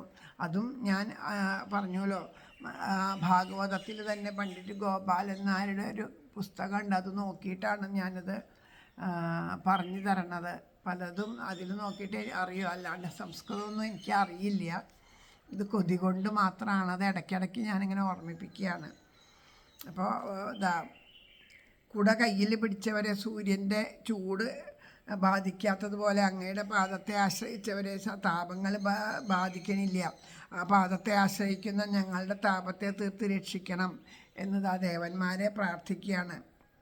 ആ ഭഗവത്പാദത്തെ ആശ്രയിക്കുന്ന യോഗികളെ സംസാര ദുഃഖത്തെ കടക്കണമെന്ന് പറഞ്ഞുല്ലോ, അതുപോലെ അതിനെ ആശ്രയിക്കാത്തവർക്ക് ആത്മാനന്ദം സിദ്ധിക്കില്ല എന്ന് പറയണു. അപ്പോൾ പറയണ ദേവ, സംസാരത്തിൽ അങ്ങയുടെ പാദപത്മത്തെ ആശ്രയിക്കാത്ത ജീവന്മാരെ 3 താപങ്ങൾ 4 ഭാഗത്തു കൂടിയും വന്ന് ബാധിച്ച് ഉപദ്രവിക്കുകയാണ്. അതുകൊണ്ട് ആത്മാവിലുള്ള പരമാനന്ദം അനുഭവിക്കാൻ ഓരോരോ ഉള്ളിൽ തന്നെ ഉണ്ട് ആനന്ദം. നമ്മുടെ ഉള്ളിൽ ആ പരമാനന്ദം ഉണ്ട്, പക്ഷെ അതിനെ അനുഭവിക്കാനായിട്ട് സാധിക്കണില്ല. അത് നമുക്ക് എന്തെങ്കിലും ഇപ്പോൾ ഒരു കാര്യത്തിനെ പറ്റിയിട്ട് നിസ്സാരമായിട്ട് പറയുകയാണെങ്കിൽ, നമുക്ക് എന്തെങ്കിലും ഒരു എന്തെങ്കിലും ഒരു ദുഃഖം, അതീവമായിട്ടുള്ള ദുഃഖം വന്നിരിക്കുന്ന സമയത്തോ അതീവമായിട്ടുള്ള സന്തോഷം വന്നിരിക്കുന്ന സമയത്തോ നമുക്ക് നമ്മുടെ ഉള്ളിലുണ്ട്, പറയാനും അറിയാം നമുക്ക്. പക്ഷെ ആ സമയത്ത് നമുക്ക് ആ ഉള്ളിൽ നിന്ന് അത് പറയാൻ പറ്റാത്തൊരവസ്ഥ എന്ന് പറയില്ലേ, നമുക്ക് അറിയാണ്ടല്ല, പക്ഷെ നമുക്കത് പറയാൻ പറ്റണില്ല എന്നുള്ളൊരവസ്ഥ. അപ്പോൾ ഉള്ളിൽ അതിനെപ്പറ്റി അറിവില്ല, എന്നിട്ടല്ല ആ സമയത്ത് നമുക്കത് പറയാൻ പറ്റണില്ല എന്നതുപോലെ ഈ ഭഗവാൻ നമ്മുടെ ഉള്ളിലുണ്ട്. പക്ഷേ നമ്മളുടെ ഈ താപത്രയങ്ങളുടെ ആ ഒരിത് കാരണം കൊണ്ട് മറ്റത് നമുക്ക് ഉള്ളിലുണ്ട്, പറയാൻ പറ്റാത്ത അവസ്ഥയാണിത്. പക്ഷേ അങ്ങനെയല്ല, ഉള്ളിലുണ്ടെന്ന് നമ്മൾ അറിയാതെ പോലും അറിയാണ്ട് പോവുകയാണ് ചെയ്യണത്. ഇതിൽ പെട്ടിട്ട് ദുഃഖിക്കുമ്പോൾ ആ ആത്മാനന്ദം അനുഭവിക്കാൻ പറ്റാണ്ട് പോവുകയാണ്. അപ്പോൾ ഈ സംസാരത്തിലെ ഭഗവാന്റെ പാദത്തെ ആശ്രയിക്കാത്ത ജീവന്മാരെ ഇതിങ്ങനെ ഈ 3 താപത്രയങ്ങൾ ഇങ്ങനെ ബുദ്ധിമുട്ടിക്കുകയാണ്. അപ്പോൾ അതുകൊണ്ട് ഭഗവാൻ പറയുക, ആ സ്വരൂപാനന്ദത്തെ അനുഭവപ്പെടുന്ന ആത്മജ്ഞാനം ഏതിൽ നിന്നാണോ ഭക്തന്മാർക്ക് ലഭിക്കുന്നത്, അത് അങ്ങയുടെ ആ പാദപത്മത്തിൽ നിന്ന് മാത്രമാണ്. അങ്ങയുടെ പാദത്തിനെ ആശ്രയിച്ചാൽ മാത്രമേ പറ്റുള്ളൂ. ഈശ്വരനെ ആശ്രയിക്കാണ്ട് നമുക്ക് അതിനൊരു പരിഹാരം ഉണ്ടാവില്ല. അപ്പോൾ അതുകൊണ്ട് ആ പാദപത്മങ്ങളെ ഞങ്ങളിതാ ആശ്രയിക്കണമെന്ന് പറയുക. ആ ഭഗവാന്റെ പാദത്തെ ആശ്രയിക്കണമെങ്കിൽ എങ്ങനെയാണ് ആ പാദത്തെ ആശ്രയിക്കണം? ഈശ്വരൻ്റെ പാദത്തെ ആശ്രയിച്ചാൽ ഇപ്പോൾ ആ താപത്രയങ്ങളുണ്ട്, അതിനെ നീങ്ങണമെങ്കിൽ എന്ത് വേണം? ഈശ്വരൻ്റെ പാദത്തെ ആശ്രയിക്കണം. ഈശ്വരൻ്റെ പാദത്തെ ആശ്രയിച്ചാൽ മാത്രമേ പറ്റുള്ളൂ എന്ന് പറയണു. പക്ഷേ ഈശ്വരൻ്റെ പാദത്തെ ആശ്രയിച്ചാലേ സാധിക്കുള്ളൂ എന്ന് അറിയണ്ടേ? അങ്ങനെ ഒരു അറിവുണ്ടെങ്കിലല്ലേ പറയാൻ പറ്റുള്ളൂ. അത് അറിയാണ്ടിരിക്കണ ഒരു വസ്തുവിനെ പറ്റിയിട്ട് എങ്ങനെ നമുക്ക് ആശ്രയിക്കാൻ പറ്റും? അപ്പം നമുക്ക് എന്തോ ഇപ്പോൾ കാലിൽ എന്തെങ്കിലും ഒരു വേദന വന്നു, അല്ലെങ്കിൽ കയ്യിലൊരു വേദന വന്നു, അതിനുള്ള മരുന്ന് നമ്മുടെ വീട്ടിലുണ്ട്. നമ്മുടെ വീട്ടിൽ ആ മരുന്നുണ്ട്, പക്ഷേ അത് നമുക്കറിയില്ല. ആ അമ്മ എവിടെയോ എടുത്തു വെച്ചിട്ട് പോയേക്കാം, നമുക്കറിയില്ല. വേദന സഹിച്ചിരിക്കുകയാണ്. ആ മരുന്ന് പറ്റിയ മാറാവുന്ന വേദനകൾ, പക്ഷെ അറിയാണ്ടിരിക്കുക. അമ്മ വന്നിട്ട് ആ മരുന്ന് ഇന്നിടത്തുണ്ട്, അത് പുരട്ടിക്കഴിഞ്ഞാൽ നിൻ്റെ വേദന മാറും എന്ന് അമ്മ വന്ന് പറഞ്ഞ് തരുമ്പോൾ മാത്രമേ നമുക്ക് അറിയുള്ളൂ. അത് പറഞ്ഞു തരാത്തോളം കാലം നമ്മൾ ആ വേദന അനുഭവിച്ച് അവിടെ ഇരിക്കും. നമുക്ക് ആ വസ്തു അവിടെ ഉണ്ട്. അല്ലെങ്കിൽ അമ്മ എപ്പോഴെങ്കിലും പറഞ്ഞ് കേട്ട ഓർമ്മയുണ്ടാവണം. ഇവിടെ എവിടെയോ ഉണ്ടെച്ച് നമ്മൾ തിരഞ്ഞ് കണ്ടുപിടിക്കും അല്ലേ. അറിയാണ്ട് നമുക്ക് എങ്ങനെയാണ് ഇതിനെ ആശ്രയിക്കാൻ സാധിക്കുക? അപ്പം അതുകൊണ്ട് അതിനെ ഏത് വിധാണ് ഏത് വിധാണ് ഇതിനെ അറിഞ്ഞത് എന്നതാ ഇവിടെ പറയാണ്. ആ ജനബാധയില്ലാത്ത ആ ശുദ്ധസ്ഥാനത്തിലിരുന്ന് മനസ്സിനെയും ഇന്ദ്രിയങ്ങളെയും അടക്കിയിട്ട് ധ്യാനത്തിലിരുന്നിട്ട് മന്ത്രങ്ങളെ കണ്ടുപിടിച്ച ഋഷികൾ അങ്ങയുടെ ആ മുഖമാകുന്ന താമരപ്പൂവിനെ വാസസ്ഥാനമായിട്ട് സ്വീകരിച്ചുകൊണ്ടിരിക്കുന്ന വേദങ്ങളാകുന്ന ആ പക്ഷികളുടെ സഹായത്തെ അവലംബിച്ചുകൊണ്ട് അങ്ങയുടെ പാദപത്മത്തിൻ്റെ മഹത്വത്തെ അതിനെ അന്വേഷിച്ച് അറിഞ്ഞു. ആ പരിശുദ്ധമായ പാദത്തിൽ നിന്ന് പാദത്തിനെ പറ്റി അറിഞ്ഞത് ആരാണ്? അപ്പോൾ ഋഷീശ്വരന്മാരാണ്. ഋഷീശ്വരന്മാർ തപസ് ചെയ്തിട്ട് അല്ലേ. ആദ്യമേ തന്നെ ആ ബ്രഹ്മാവ് സൃഷ്ടി ആരംഭിക്കുമ്പോൾ തന്നെ നമ്മൾ കേട്ടു തപ എന്നുള്ള 2 വാക്ക് ശ്രവിച്ചു അല്ലേ. ആ ശബ്ദത്തിനെ മാത്രം അടിസ്ഥാനപ്പെടുത്തിയിട്ട് ആ ശബ്ദത്തിൽ മാത്രം ശ്രദ്ധ കേന്ദ്രീകരിച്ചിട്ട് ആ ശബ്ദത്തിനെ ശ്രദ്ധിച്ച് ശബ്ദം എവിടുന്നാണ് വന്നതെന്ന് ശ്രദ്ധിച്ച് അതാണ് തപസ് എന്ന് പോലും അറിയണ്ടായിരുന്നില്ല. ഇത് ആരുടെ ശബ്ദമാണ്, ഇത് എവിടുന്നാണ് വന്നത്, ഈ ശബ്ദത്തിൻ്റെ ഉടമ ആരാണെന്ന് ചിന്തിച്ച് ആ ശബ്ദത്തിനെ മാത്രം ചിന്തിച്ചിരുന്നത് അതാണ് തപസ് എന്ന് അറിഞ്ഞിട്ടല്ല ചെയ്തേ. അത് തപസ്സായി മാറി. ആ ശബ്ദത്തിൻ്റെ ഉടമയെ കാണണം, അറിയണം എന്നുള്ള ആഗ്രഹം ഒരു തപസ്സായിട്ട് മാറി. അതിൽ മാത്രം ഹൃദയം ഉറപ്പിച്ചിരുന്നപ്പോൾ അത് തപസ്സായി മാറി. അങ്ങനെയാണ് ആ ഭഗവാനെ ആ സാക്ഷാൽ ആ ശ്രീമൻ നാരായണൻ്റെ ദർശനവും വൈകുണ്ഠ ദർശനമൊക്കെ ആ ബ്രഹ്മാവിന് ലഭിക്കുന്നത്. അപ്പോൾ ആ തപസ് എന്നുള്ള അതിനെ ഭഗവാൻ തന്നെ ആ ശബ്ദത്തിലൂടെ, അപ്പോൾ ഈ ബ്രഹ്മാവിൻ്റെ ഈ ഈ ബ്രഹ്മാവ് ഇങ്ങനെ അറിഞ്ഞത് ഇതിനെ മനസ്സിലാക്കിയുള്ള ഋഷീശ്വരന്മാർ ഇതേ മാർഗത്തെ സ്വീകരിച്ചുകൊണ്ട് തപസ് ചെയ്തിട്ടാണ് അവർ അറിയണത്. അപ്പം അങ്ങനെ എന്താ പറയണത്, വേദത്തെ പക്ഷിയായിട്ടാണ് പറയുക അല്ലേ. അപ്പോൾ പക്ഷികൾ സാധാരണ എന്താ ചെയ്യുക, ഒരു കൂട്ടിൽ വസിക്കും. എന്നിട്ട് എന്ത് ചെയ്യും, എന്നിട്ടോ ആ കൂടുകളിൽ വസിക്കും. ആഹാരങ്ങളെ അന്വേഷിക്കാൻ വേണ്ടി പല ദിക്കിലേക്കും പോവും അല്ലേ. എവിടെയൊക്കെ പോയാലും അവസാനം എത്ര അകലേക്ക് പറന്നു പോയാലും ഏത് കാട്ടിൽ പോയാലും ആഹാരമൊക്കെ സമ്പാദിച്ചിട്ട് അവസാനം അവരവരുടെ ആ കൂടുകളിൽ തന്നെ വസിക്കുകയാണ് ചെയ്യണത്. അങ്ങനെ പല ദിക്കുകളിലും സഞ്ചരിക്കും. എന്നിട്ട് വീണ്ടും കൂട്ടിൽ തന്നെ വന്നിരിക്കും. അങ്ങനെ ഈ വേദങ്ങൾ ഭഗവാന്റെ ആ മുഖത്തിൽ നിന്നാണ് ഉള്ളത്. അപ്പോൾ ആ കർമ്മം, ഭക്തി, ജ്ഞാനം അങ്ങനെ പല മാർഗങ്ങളിലൂടെ സഞ്ചരിച്ചാലും ഇതെവിടെയാണ് എത്തിച്ചേരുക? ആ ഭഗവാനിൽ തന്നെയാണ് എത്തിച്ചേരുക അല്ലേ.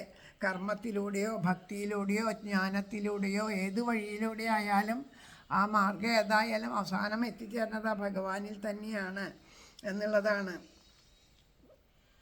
അപ്പോൾ അതുകൊണ്ടാണ് ആ വേദങ്ങളെ പക്ഷിയായിട്ടും ഭഗവാന്റെ മുഖത്തെ ഒരു കൂടായിട്ടൊക്കെ കൽപ്പിച്ച് ഇവിടെ വർണ്ണിച്ചിരിക്കുകയാണ് ചെയ്യണത്.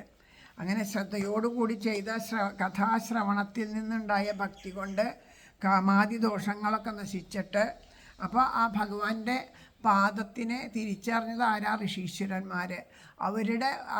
അവരിലൂടെയാണ് ഈ ഭഗവാന്റെ ആ മഹത്വം, ആ ഭഗവാന്റെ കഥാശ്രവണങ്ങൾ ഉണ്ടായത്.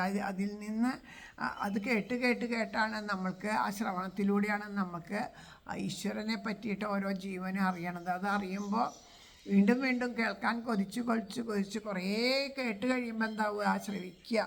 ഇവിടെ ഇപ്പോൾ പറയും, നമ്മളുടെ അടുത്ത് തന്നെ നമ്മുടെ പ്രേമപുഷ്പാഞ്ജലിയിലുള്ളവർ പറയും, നാമം ജപിക്കാനായിട്ട് അമ്മ എനിക്ക് നാമം ജപിക്കാൻ നല്ല ആഗ്രഹമുണ്ട്, പക്ഷെ പറ്റണില്ല, ജപിക്കാൻ പറ്റണില്ല, പിന്നെ ഉറക്കങ്ങനെ ജപിക്കാൻ തോന്നണില്ല എന്ന് പറയുമ്പോൾ ഉറക്കം ജപിക്കണം എന്ന് തോന്നണില്ലെങ്കിൽ വേണ്ട, എവിടെയാണോ നാമജപം ഉള്ളത് അവിടെ വന്നിരിക്കൂ.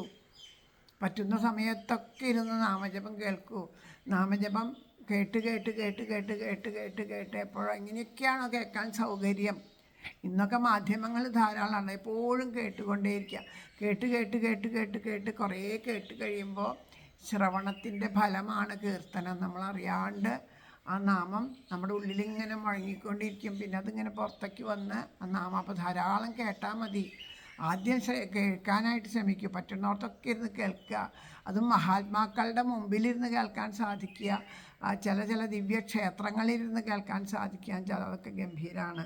അങ്ങനെയാണ്, അങ്ങനെ കേട്ടാണ് അതിലേക്ക്. അപ്പോൾ അതുപോലെ നമ്മൾ ഭഗവാന്റെ കഥകൾ കേൾക്കുകയാണ്.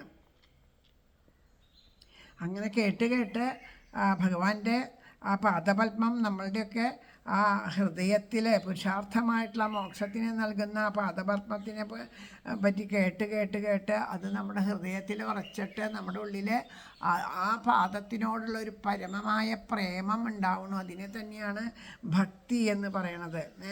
അപ്പോൾ അത് ഭഗവാൻ നമ്മളിലേക്ക് ഉറപ്പിക്കാൻ വേണ്ടിയിട്ട് ഭഗവാൻ എന്ത് ചെയ്യണു? പല രൂപഭാവങ്ങൾ എടുത്തിട്ട് പല ലീലകളാടണു, പല കഥകൾ, അതിലൂടെ പല ചരിതങ്ങൾ ഉണ്ടാവണു. ഈ ചരിതങ്ങളൊക്കെ വർണ്ണിച്ചും പറഞ്ഞും കേട്ടും വീണ്ടും ആ ഭഗവാനോടടുത്ത് നമ്മുടെ ഉള്ളിൽ ഭക്തി ഉണ്ടാവുകയാണ് ചെയ്യണത്.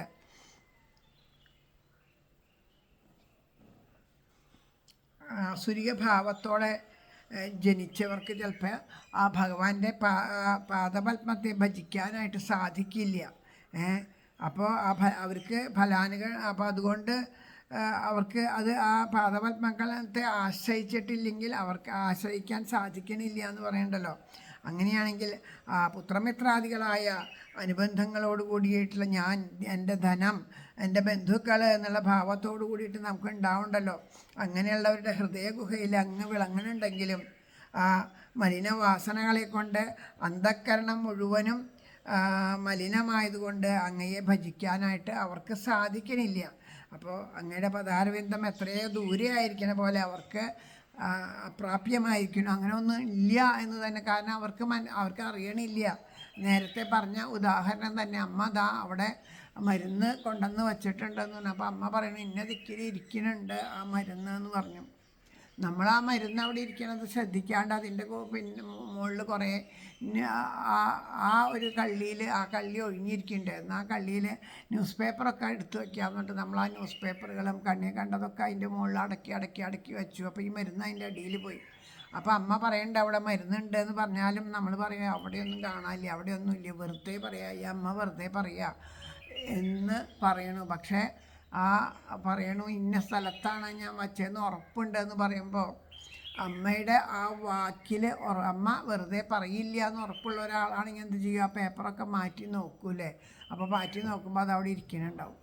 അതുപോലെ ആ ഭഗവാൻ ഇതുപോലെ നമുക്ക് അറിയാണ്ട് പോവുകയാണ്, വളരെ ദൂരെയായിട്ട് പോകണു. അങ്ങനെ ഇരിക്കണവർ പാതാരബന്ധത്തെ എങ്ങനെയാണ് ശരണം പ്രാപിക്കുക? അപ്പോൾ അതിനു വേണ്ടിയിട്ട് എന്ത് വേണം? അതിനു വേണ്ടിയിട്ടാണ് ഭഗവാൻ അനേക രൂപഭാവങ്ങൾ എടുത്തിട്ട് നമ്മുടെ മുമ്പിൽ ലീലയാടിയത് എന്ന് പറയണു. ബ്രഹ്മാദികൾക്കും ഈശ്വരനും ആ ഭക്തന്മാരിൽ ബഹുവിധം കീർത്തിക്കപ്പെടുന്നവനുമായിട്ടുള്ള ഭഗവാനെ ജ്ഞാനമാർഗത്തിലേക്കുള്ള വഴി കാട്ടിക്കൊടുക്കുന്ന ആ ഭക്തന്മാരെ എല്ലാവർക്കും കാണാനായിട്ട് എപ്പോഴും കഴിഞ്ഞു എന്നൊന്നും വരില്ല. ഇന്ദ്രിയങ്ങളെ തുച്ഛങ്ങളായ വിഷയസുഖങ്ങളിൽ വ്യാപരിപ്പിക്കണകൊണ്ട് അവരുടെ മനസ്സ് അങ്ങയിൽ നിന്ന് എത്രയോ ദൂരെ ആയതുകൊണ്ട് ആ സ്വരൂപത്തെ ആനന്ദത്തെ അനുഭവിച്ചു കൊണ്ടിരിക്കുന്ന ഭക്തന്മാരെ ആ വിഷയാസക്തന്മാർക്ക് മനസ്സിലാക്കില്ല. അവർ കണ്ടാലും മനസ്സിലാക്കില്ല അല്ലേ? നമ്മളുടെ ഇതിൽ തന്നെ എത്രയോ പേര് ആ ഭഗവാന്റെ കഥ ഭഗവാനിലേക്ക് നമ്മളെ തിരിപ്പിക്കാൻ നമ്മളെ നമ്മുടെ പാതയിൽ നിന്ന് പിന്തിരിപ്പിച്ച് ഈശ്വരനിലേക്ക് നയിക്കാൻ വേണ്ടി അതിനായിട്ട് തന്നെ ജനിച്ച എത്രയോ മഹാത്മാക്കളുണ്ട്. മനുഷ്യരൂപത്തിൽ തന്നെ ജനിച്ചവർ. അവരൊക്കെ നമ്മൾ ആൾദൈവങ്ങളാണ്, അങ്ങനെയാണ് ഇങ്ങനെയാണ് എന്ന് പറഞ്ഞ് പരിഹസിച്ച് അവരെ പരിഹസിക്കുകയാണ് ചെയ്യണത് അല്ലേ? അതേ അവരെയൊക്കെ നിന്ദിക്കുക ചെയ്യേണ്ടത് നമുക്ക് മനസ്സിലാക്കാൻ സാധിക്കണില്ല. മാത്രമല്ല ഈ കലികാലത്ത് മറ്റൊരു കാര്യങ്ങളെയും കൂടിയുണ്ട്. ഇതുപോലെ പേര് പറഞ്ഞ് ഒരുപാട് പേര് ആ ഭാവത്തിൽ വന്നിട്ട് ഞാൻ അങ്ങനെയാണ്, ഞാൻ ഇങ്ങനെയാണ്, ഞാൻ ഈശ്വരനാണ് എന്നൊക്കെ പറഞ്ഞ് ഞാൻ വലിയ സന്യാസിയാണ് എന്നൊക്കെ പറഞ്ഞ് വന്ന് നമ്മുടെ മുമ്പിൽ പല വേഷങ്ങളും കെട്ടി ആടുമ്പോൾ സത്യമേത് മിഥ്യ ഏതെന്ന് അറിയണില്ല. അപ്പം നമ്മൾ കാണണത് ഒക്കെ ഈ മിഥ്യയായിട്ടുള്ള ആൾക്കാരെ ആകുമ്പോൾ എല്ലാവരും അങ്ങനെയാണെന്ന് തെറ്റിദ്ധരിക്കുകയാണ് ചെയ്യണത്.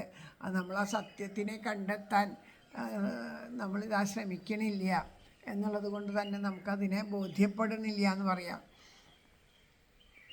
അപ്പം അതുകൊണ്ട് വിഷയവൈരാഗ്യം ജനിച്ചിട്ടുണ്ടെങ്കിൽ മാത്രമേ ആ ഭഗവത് ഭക്തന്മാരെ കാണാനും അനുഭവിക്കാനും നമുക്ക് സാധിക്കുള്ളൂ. ഭക്തിമാർഗം സിദ്ധിച്ചാൽ മാത്രമേ ഈ വിഷയവൈരാഗ്യം വരികയുള്ളൂ.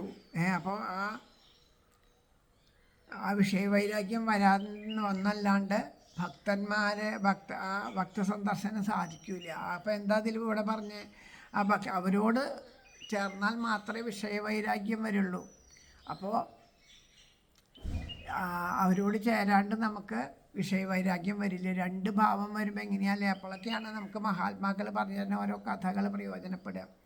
എന്തെങ്കിലും നമ്മുടെ ജീവിതത്തിൽ ദുരിതങ്ങളും ദുഃഖങ്ങളും വന്ന് നമുക്കതിന് നിവർത്തിയില്ലാണ്ടാവുന്ന സമയത്ത് നമുക്ക് തോന്നും ഏതെങ്കിലും അമ്പലത്തിൽ പോയിട്ട് എന്തെങ്കിലും ഒരു കാര്യത്തിന് പോവാം എന്ന് വിചാരിക്കുമ്പോൾ ആ അമ്പലത്തിൽ ചെന്ന് നിൽക്കണ സമയത്ത് അവിടെ നട അടച്ചുണ്ടാവും. നട തുറന്ന് തൊഴുതിട്ട് പോകാമെന്ന് വിചാരിക്കുമ്പോഴാണ് അവിടെ ഒരു സത്സംഗം നടക്കുന്നുണ്ടാവുക. അപ്പോൾ നിൽക്കണ്ടേ അത്ര നേരം അവിടെ ചെന്നാൽ അവിടെ ഒരു കസാര ഒഴിഞ്ഞുണ്ട്, അവിടെ പോയിരിക്കാൻ അവിടെ ചെന്നിരിക്കും. അപ്പോൾ നമ്മൾക്ക് വേണ്ടാന്ന് വിചാരിച്ചാലും അവരുടെ വാക്കുകൾ നമ്മുടെ കാതിൽ വന്ന് പെടുന്ന സമയത്ത് ആ മനസ്സിനൊരു സമാധാനവും ആശ്വാസവും അത് കേൾക്കുമ്പോൾ തോന്നും. അത് കേൾക്കുമ്പോൾ തോന്നുമ്പോൾ കുറച്ച് നേരം അത് ശ്രദ്ധിച്ച് ഇരുന്ന് നമ്മൾ പിന്നെ നട തുറക്കുമ്പോൾ എഴുന്നേറ്റ് പോയി കാര്യം കഴിഞ്ഞ് പോകും. പക്ഷേ നമ്മുടെ ഉള്ളിൻ്റെ ഉള്ളിലേക്ക് അത് ഒരു പ്രകാശം കടത്തിവിടുക. അതാണ് ഭഗവാന്റെ കാരുണ്യം എന്ന് പറയുന്നത്. ആ തന്ന പ്രകാശത്തിനെ കെടുത്താണ്ട് പിന്നെയും നമുക്കതിൽ ശ്രദ്ധ വയ്ക്കാനായിട്ടുള്ളൊരു ഭാഗ്യം ഉണ്ടെങ്കിൽ വീണ്ടും നമ്മൾ എവിടെയെങ്കിലും സത്സംഗം കേട്ടാൽ ഇത്തിരി നേരം കേൾക്കാൻ തോന്നും, ചെന്നിരിക്കും. അങ്ങനെ കേട്ട് കേട്ട് കേട്ട് കേട്ട് നമ്മുടെ മനസ്സിലതിന് രതി വരും. അത് നമ്മുടെ മനസ്സിൻ്റെ മാലിന്യത്തിൻ്റെ ശക്തിക്ക് അനുസരിച്ചിട്ടാണ് കേട്ടോ നമുക്കങ്ങനെ വരുള്ളൂ. പക്ഷെ ഇല്ലെങ്കിലും ശരി, അവിടെ കൊണ്ടുവന്ന് ഇരുത്തുകയെന്ന് ഭഗവാൻ ഇരുത്തിയിട്ടുണ്ടോ? ചിലപ്പോൾ ഒരു ജന്മം കൊണ്ടല്ലെങ്കിലും അടുത്ത ജന്മം കൊണ്ടായാലും അത് ശരിയാവുമെന്നുള്ളത് ഉറപ്പാണ്. അവിടെ കൊണ്ടുവന്ന് ഇരുത്തിയിട്ടുണ്ടെങ്കിൽ അത് ഈശ്വരനാണ് നമ്മളെ അവിടെ കൊണ്ടുവന്ന് ഇരുത്തിയിട്ടുണ്ടെങ്കിൽ അതിനെ നമ്മൾ വേണ്ടതുപോലെ പ്രയോജനപ്പെടുത്താനായിട്ട് ശ്രദ്ധിക്കുകയാണ് വേണ്ടത് എന്ന് പറയുന്നു. അമൃതം പോലെ ആസ്വദിക്കുകയായിരുന്ന അങ്ങയുടെ അവതാര ലീലകളെ കേട്ടുകൊണ്ട് ഹൃദയത്തിൽ ഉറപ്പിച്ചാൽ അത് ആ പരമപ്രേമം നിമിത്തം തുച്ഛ വിഷയങ്ങളിൽ നിന്ന് ആസക്തി കുറയും. അങ്ങനെ ആ ഭഗവാനിലേക്കുള്ള ആസക്തി കൂടുകയും ചെയ്യും. ആ കഥാശ്രവണം നിമിത്തം ഭക്തി ഉണ്ടാവണു, ഭക്തി കൊണ്ട് വിഷയവിരക്തി ഉണ്ടാകണു, വിഷയവിരക്തി കൊണ്ട് അറിവുണ്ടാവണു. അങ്ങനെ അതുകൊണ്ട് മുക്തി ലഭിക്കണമെന്ന് പറയുക. ഞാൻ അടുത്ത ഭാഗങ്ങൾ കൂടി പാരായണം ചെയ്തിട്ട് അത് പറയാം.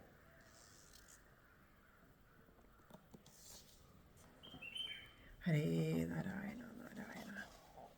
സർവത്ര ഗോവിന്ദനാമ സങ്കീർത്തനം. ഗോവിന്ദ ഗോവിന്ദ.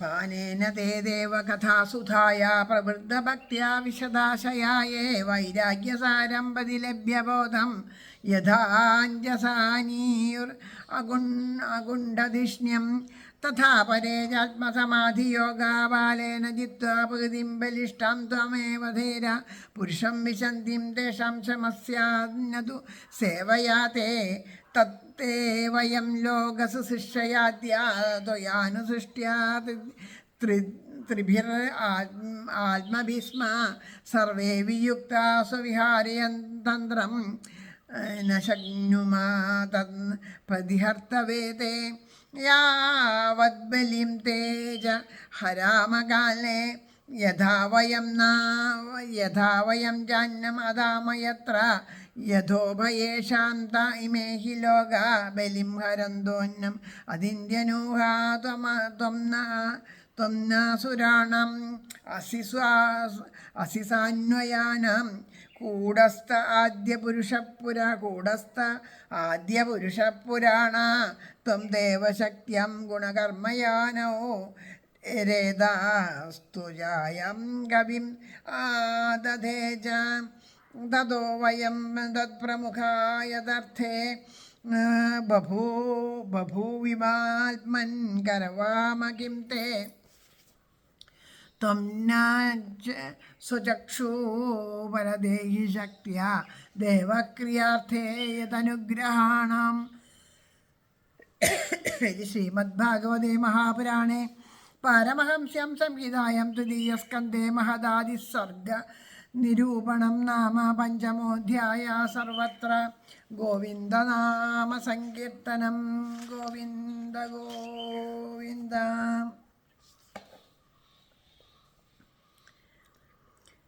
അസത്പ്രവർത്തിന്ദ്രിയരം ജനങ്ങൾ ആകൃഷ്ട ദൂരസ്ഥ മനസ്കരീശാഭവൽപദന്യാസവിലാസലക്ഷ്മി വിധേയരെ കാണുവതില്ല തീരെ.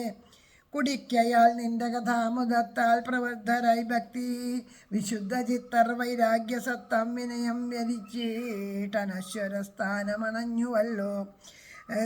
ജയിപ്പുധീരം ഭഗതി സ്വഭാവം ബലിഷ്ഠ തന്നാത്മസമാധി യോഗം സയത്നമെന്നാൽ തവ പൗരുഷത്താൽ ഭക്തൻ ലയിക്കുന്നതയത്നമത്രേ.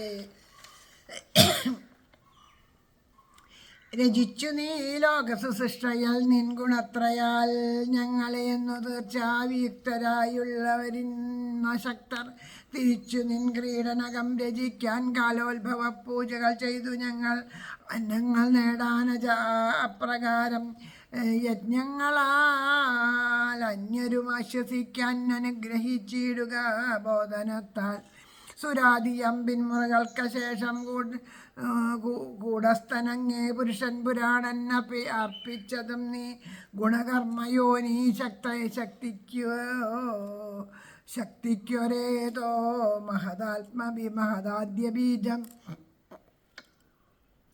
അതിങ്കലേ സത്പ്രമുഖങ്ങൾ ഞങ്ങൾ ഉണ്ടായതെന്തെന്നറിവീല ദേവ. നീയെന്നി മറ്റാശയമറ്റവർക്കു ജ്ഞാനക്രിയാശക്തികൾ നൽകിയാലും. ഇത് ശ്രീമദ്ഭാഗവതം തൃതീയസ്കന്ധം 5-ാം അധ്യായം ഇവിടെ സമാപിക്കുകയാണ്. ഇനി നാളെ മുതൽ 6-ാം അധ്യായമാണ് പാരായണം ചെയ്യേണ്ടത്. സർവത്ര ഗോവിന്ദനാമ സങ്കീർത്തനം. ഗോവിന്ദ ഗോവിന്ദ. ശ്രീഹരയേ നമഃ.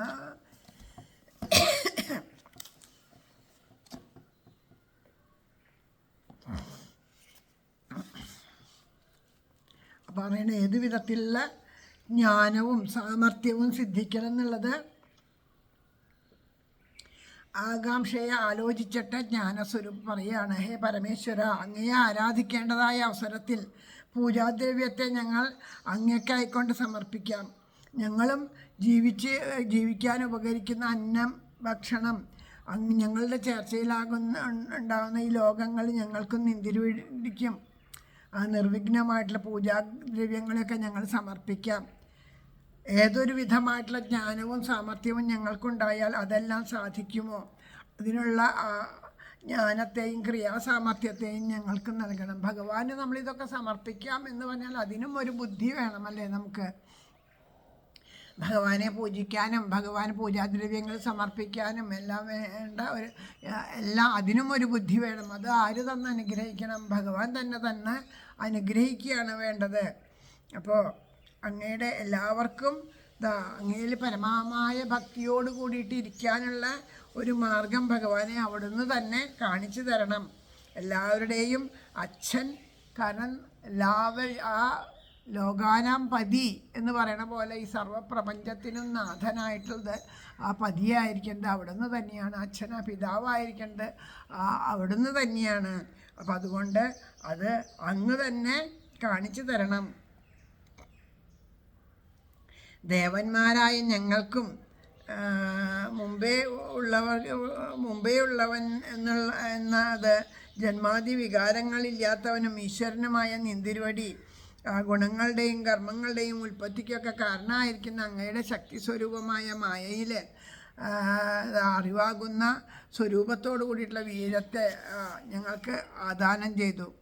അതിൽ നിന്നാണ് ഞങ്ങളെല്ലാം ഉണ്ടായത്. അതുകൊണ്ട് ഞങ്ങളുടെയൊക്കെ അച്ഛനും അവിടുന്ന് തന്നെയാണ്. അപ്പോൾ അത് ആ ഒരു ഭാവത്തിൽ ഞങ്ങൾക്ക് വേണ്ടതൊക്കെ പ്രകാശിപ്പിച്ചു തരണേ എന്ന് പറയുകയാണ്. മഹത്വത്വാദികളായിട്ടുള്ള ഞങ്ങളിതാ ഏതൊരു കാര്യം നിർവഹിക്കാനായിട്ടാണോ ജനിച്ചത്, അത് അങ്ങയുടെ ക്രീഡാസ്ഥാനമായിരിക്കുന്ന ബ്രഹ്മാണ്ഡ നിർമ്മാണത്തിന് ഞങ്ങൾ ശക്തന്മാരായിരിക്കില്ല. അതുകൊണ്ട് അങ്ങയുടെ അനുഗ്രഹം മാത്രം, അങ്ങയുടെ അങ്ങ് ഞങ്ങളെ വെച്ച് കളിക്കാൻ വേണ്ടിയിട്ടാണ് ഇത് ചെയ്തിരിക്കണേ. പക്ഷെ ഞങ്ങൾക്ക് അങ്ങയുടെ ഇച്ഛയ്ക്ക് അനുസരിച്ച് കളിക്കാനുള്ള ശക്തി ഞങ്ങൾക്കില്ല. ആ ശക്തി ആർക്ക് തരണമല്ലേ? നമ്മളൊരു വീടൊക്കെ പണിതിട്ട് ആ വീട്ടിൽ ഫാനുണ്ടാവും, AC ഉണ്ടാവും, അതുപോലെ ലൈറ്റ്, പല വിധത്തിലുള്ള ലൈറ്റുകളുണ്ടാവും, ഫ്രിഡ്ജ് ഉണ്ടാവും, വാഷിംഗ് മെഷീൻ ഉണ്ടാവും. ഇതൊക്കെ വയറിങ് ഒക്കെ റെഡിയായിട്ടുണ്ടാവും, അതൊക്കെ ചെയ്തിട്ടുണ്ടാവും. പക്ഷേ അതൊക്കെ പ്രവർത്തിക്കണമെങ്കിൽ എന്ത് വേണം? കറണ്ട് വേണം അല്ലേ? ആ ഒരു ശക്തി വേണം, അല്ലാണ്ട് സാധിക്കില്ല. അതുപോലെ നമ്മുടെ ഉള്ളിൽ ആ ശക്തിയായിട്ട് ഭഗവാനെ അവിടെ നിന്ന് ഉണ്ടാവണം. അവിടുത്തെ ശക്തി കൊണ്ട് ഞങ്ങളെയൊക്കെ വേണ്ടതുപോലെ പ്രവർത്തിപ്പിക്കണം. എന്നാൽ മാത്രമേ നമുക്ക് ആ പ്രവൃത്തി നടത്താനായിട്ട് സാധിക്കുകയുള്ളൂ. അപ്പോൾ അങ്ങനെ ആ പ്രവൃത്തി നടത്താൻ ഞങ്ങളെയൊക്കെ പ്രാപ്തരാക്കിയിട്ട് വരണം. അതിനുള്ള ആ ജ്ഞാനം അങ്ങ് ഞങ്ങൾക്ക് നൽകണം എന്ന് പറഞ്ഞുകൊണ്ടാണ് ആ ഒരു 5-ാമത്തെ അധ്യായം അവിടെ സമർപ്പിക്കുന്നത്. ബാക്കി ഭാഗങ്ങൾ നാളെ വായിക്കാനായിട്ട് ഭഗവാൻ അനുഗ്രഹിക്കട്ടെ എന്ന് പ്രാർത്ഥിച്ചുകൊണ്ട് ഇന്നത്തെ പാരായണം അവിടെ സമർപ്പിക്കുകയാണ്. സർവത്ര ഗോവിന്ദനാമ സങ്കീർത്തനം. ഗോവിന്ദ ഗോവിന്ദ. ശ്രീഹരയേ നമ. ഹരേ ഗുരുവായൂരപ്പ ശരണം. നാരായണ അഖില ഗുരോ ഭഗവൻ നമസ്തേ. ജയ് ജയ് ശ്രീ രാധേശ്യാം. രാധേശ്യാം.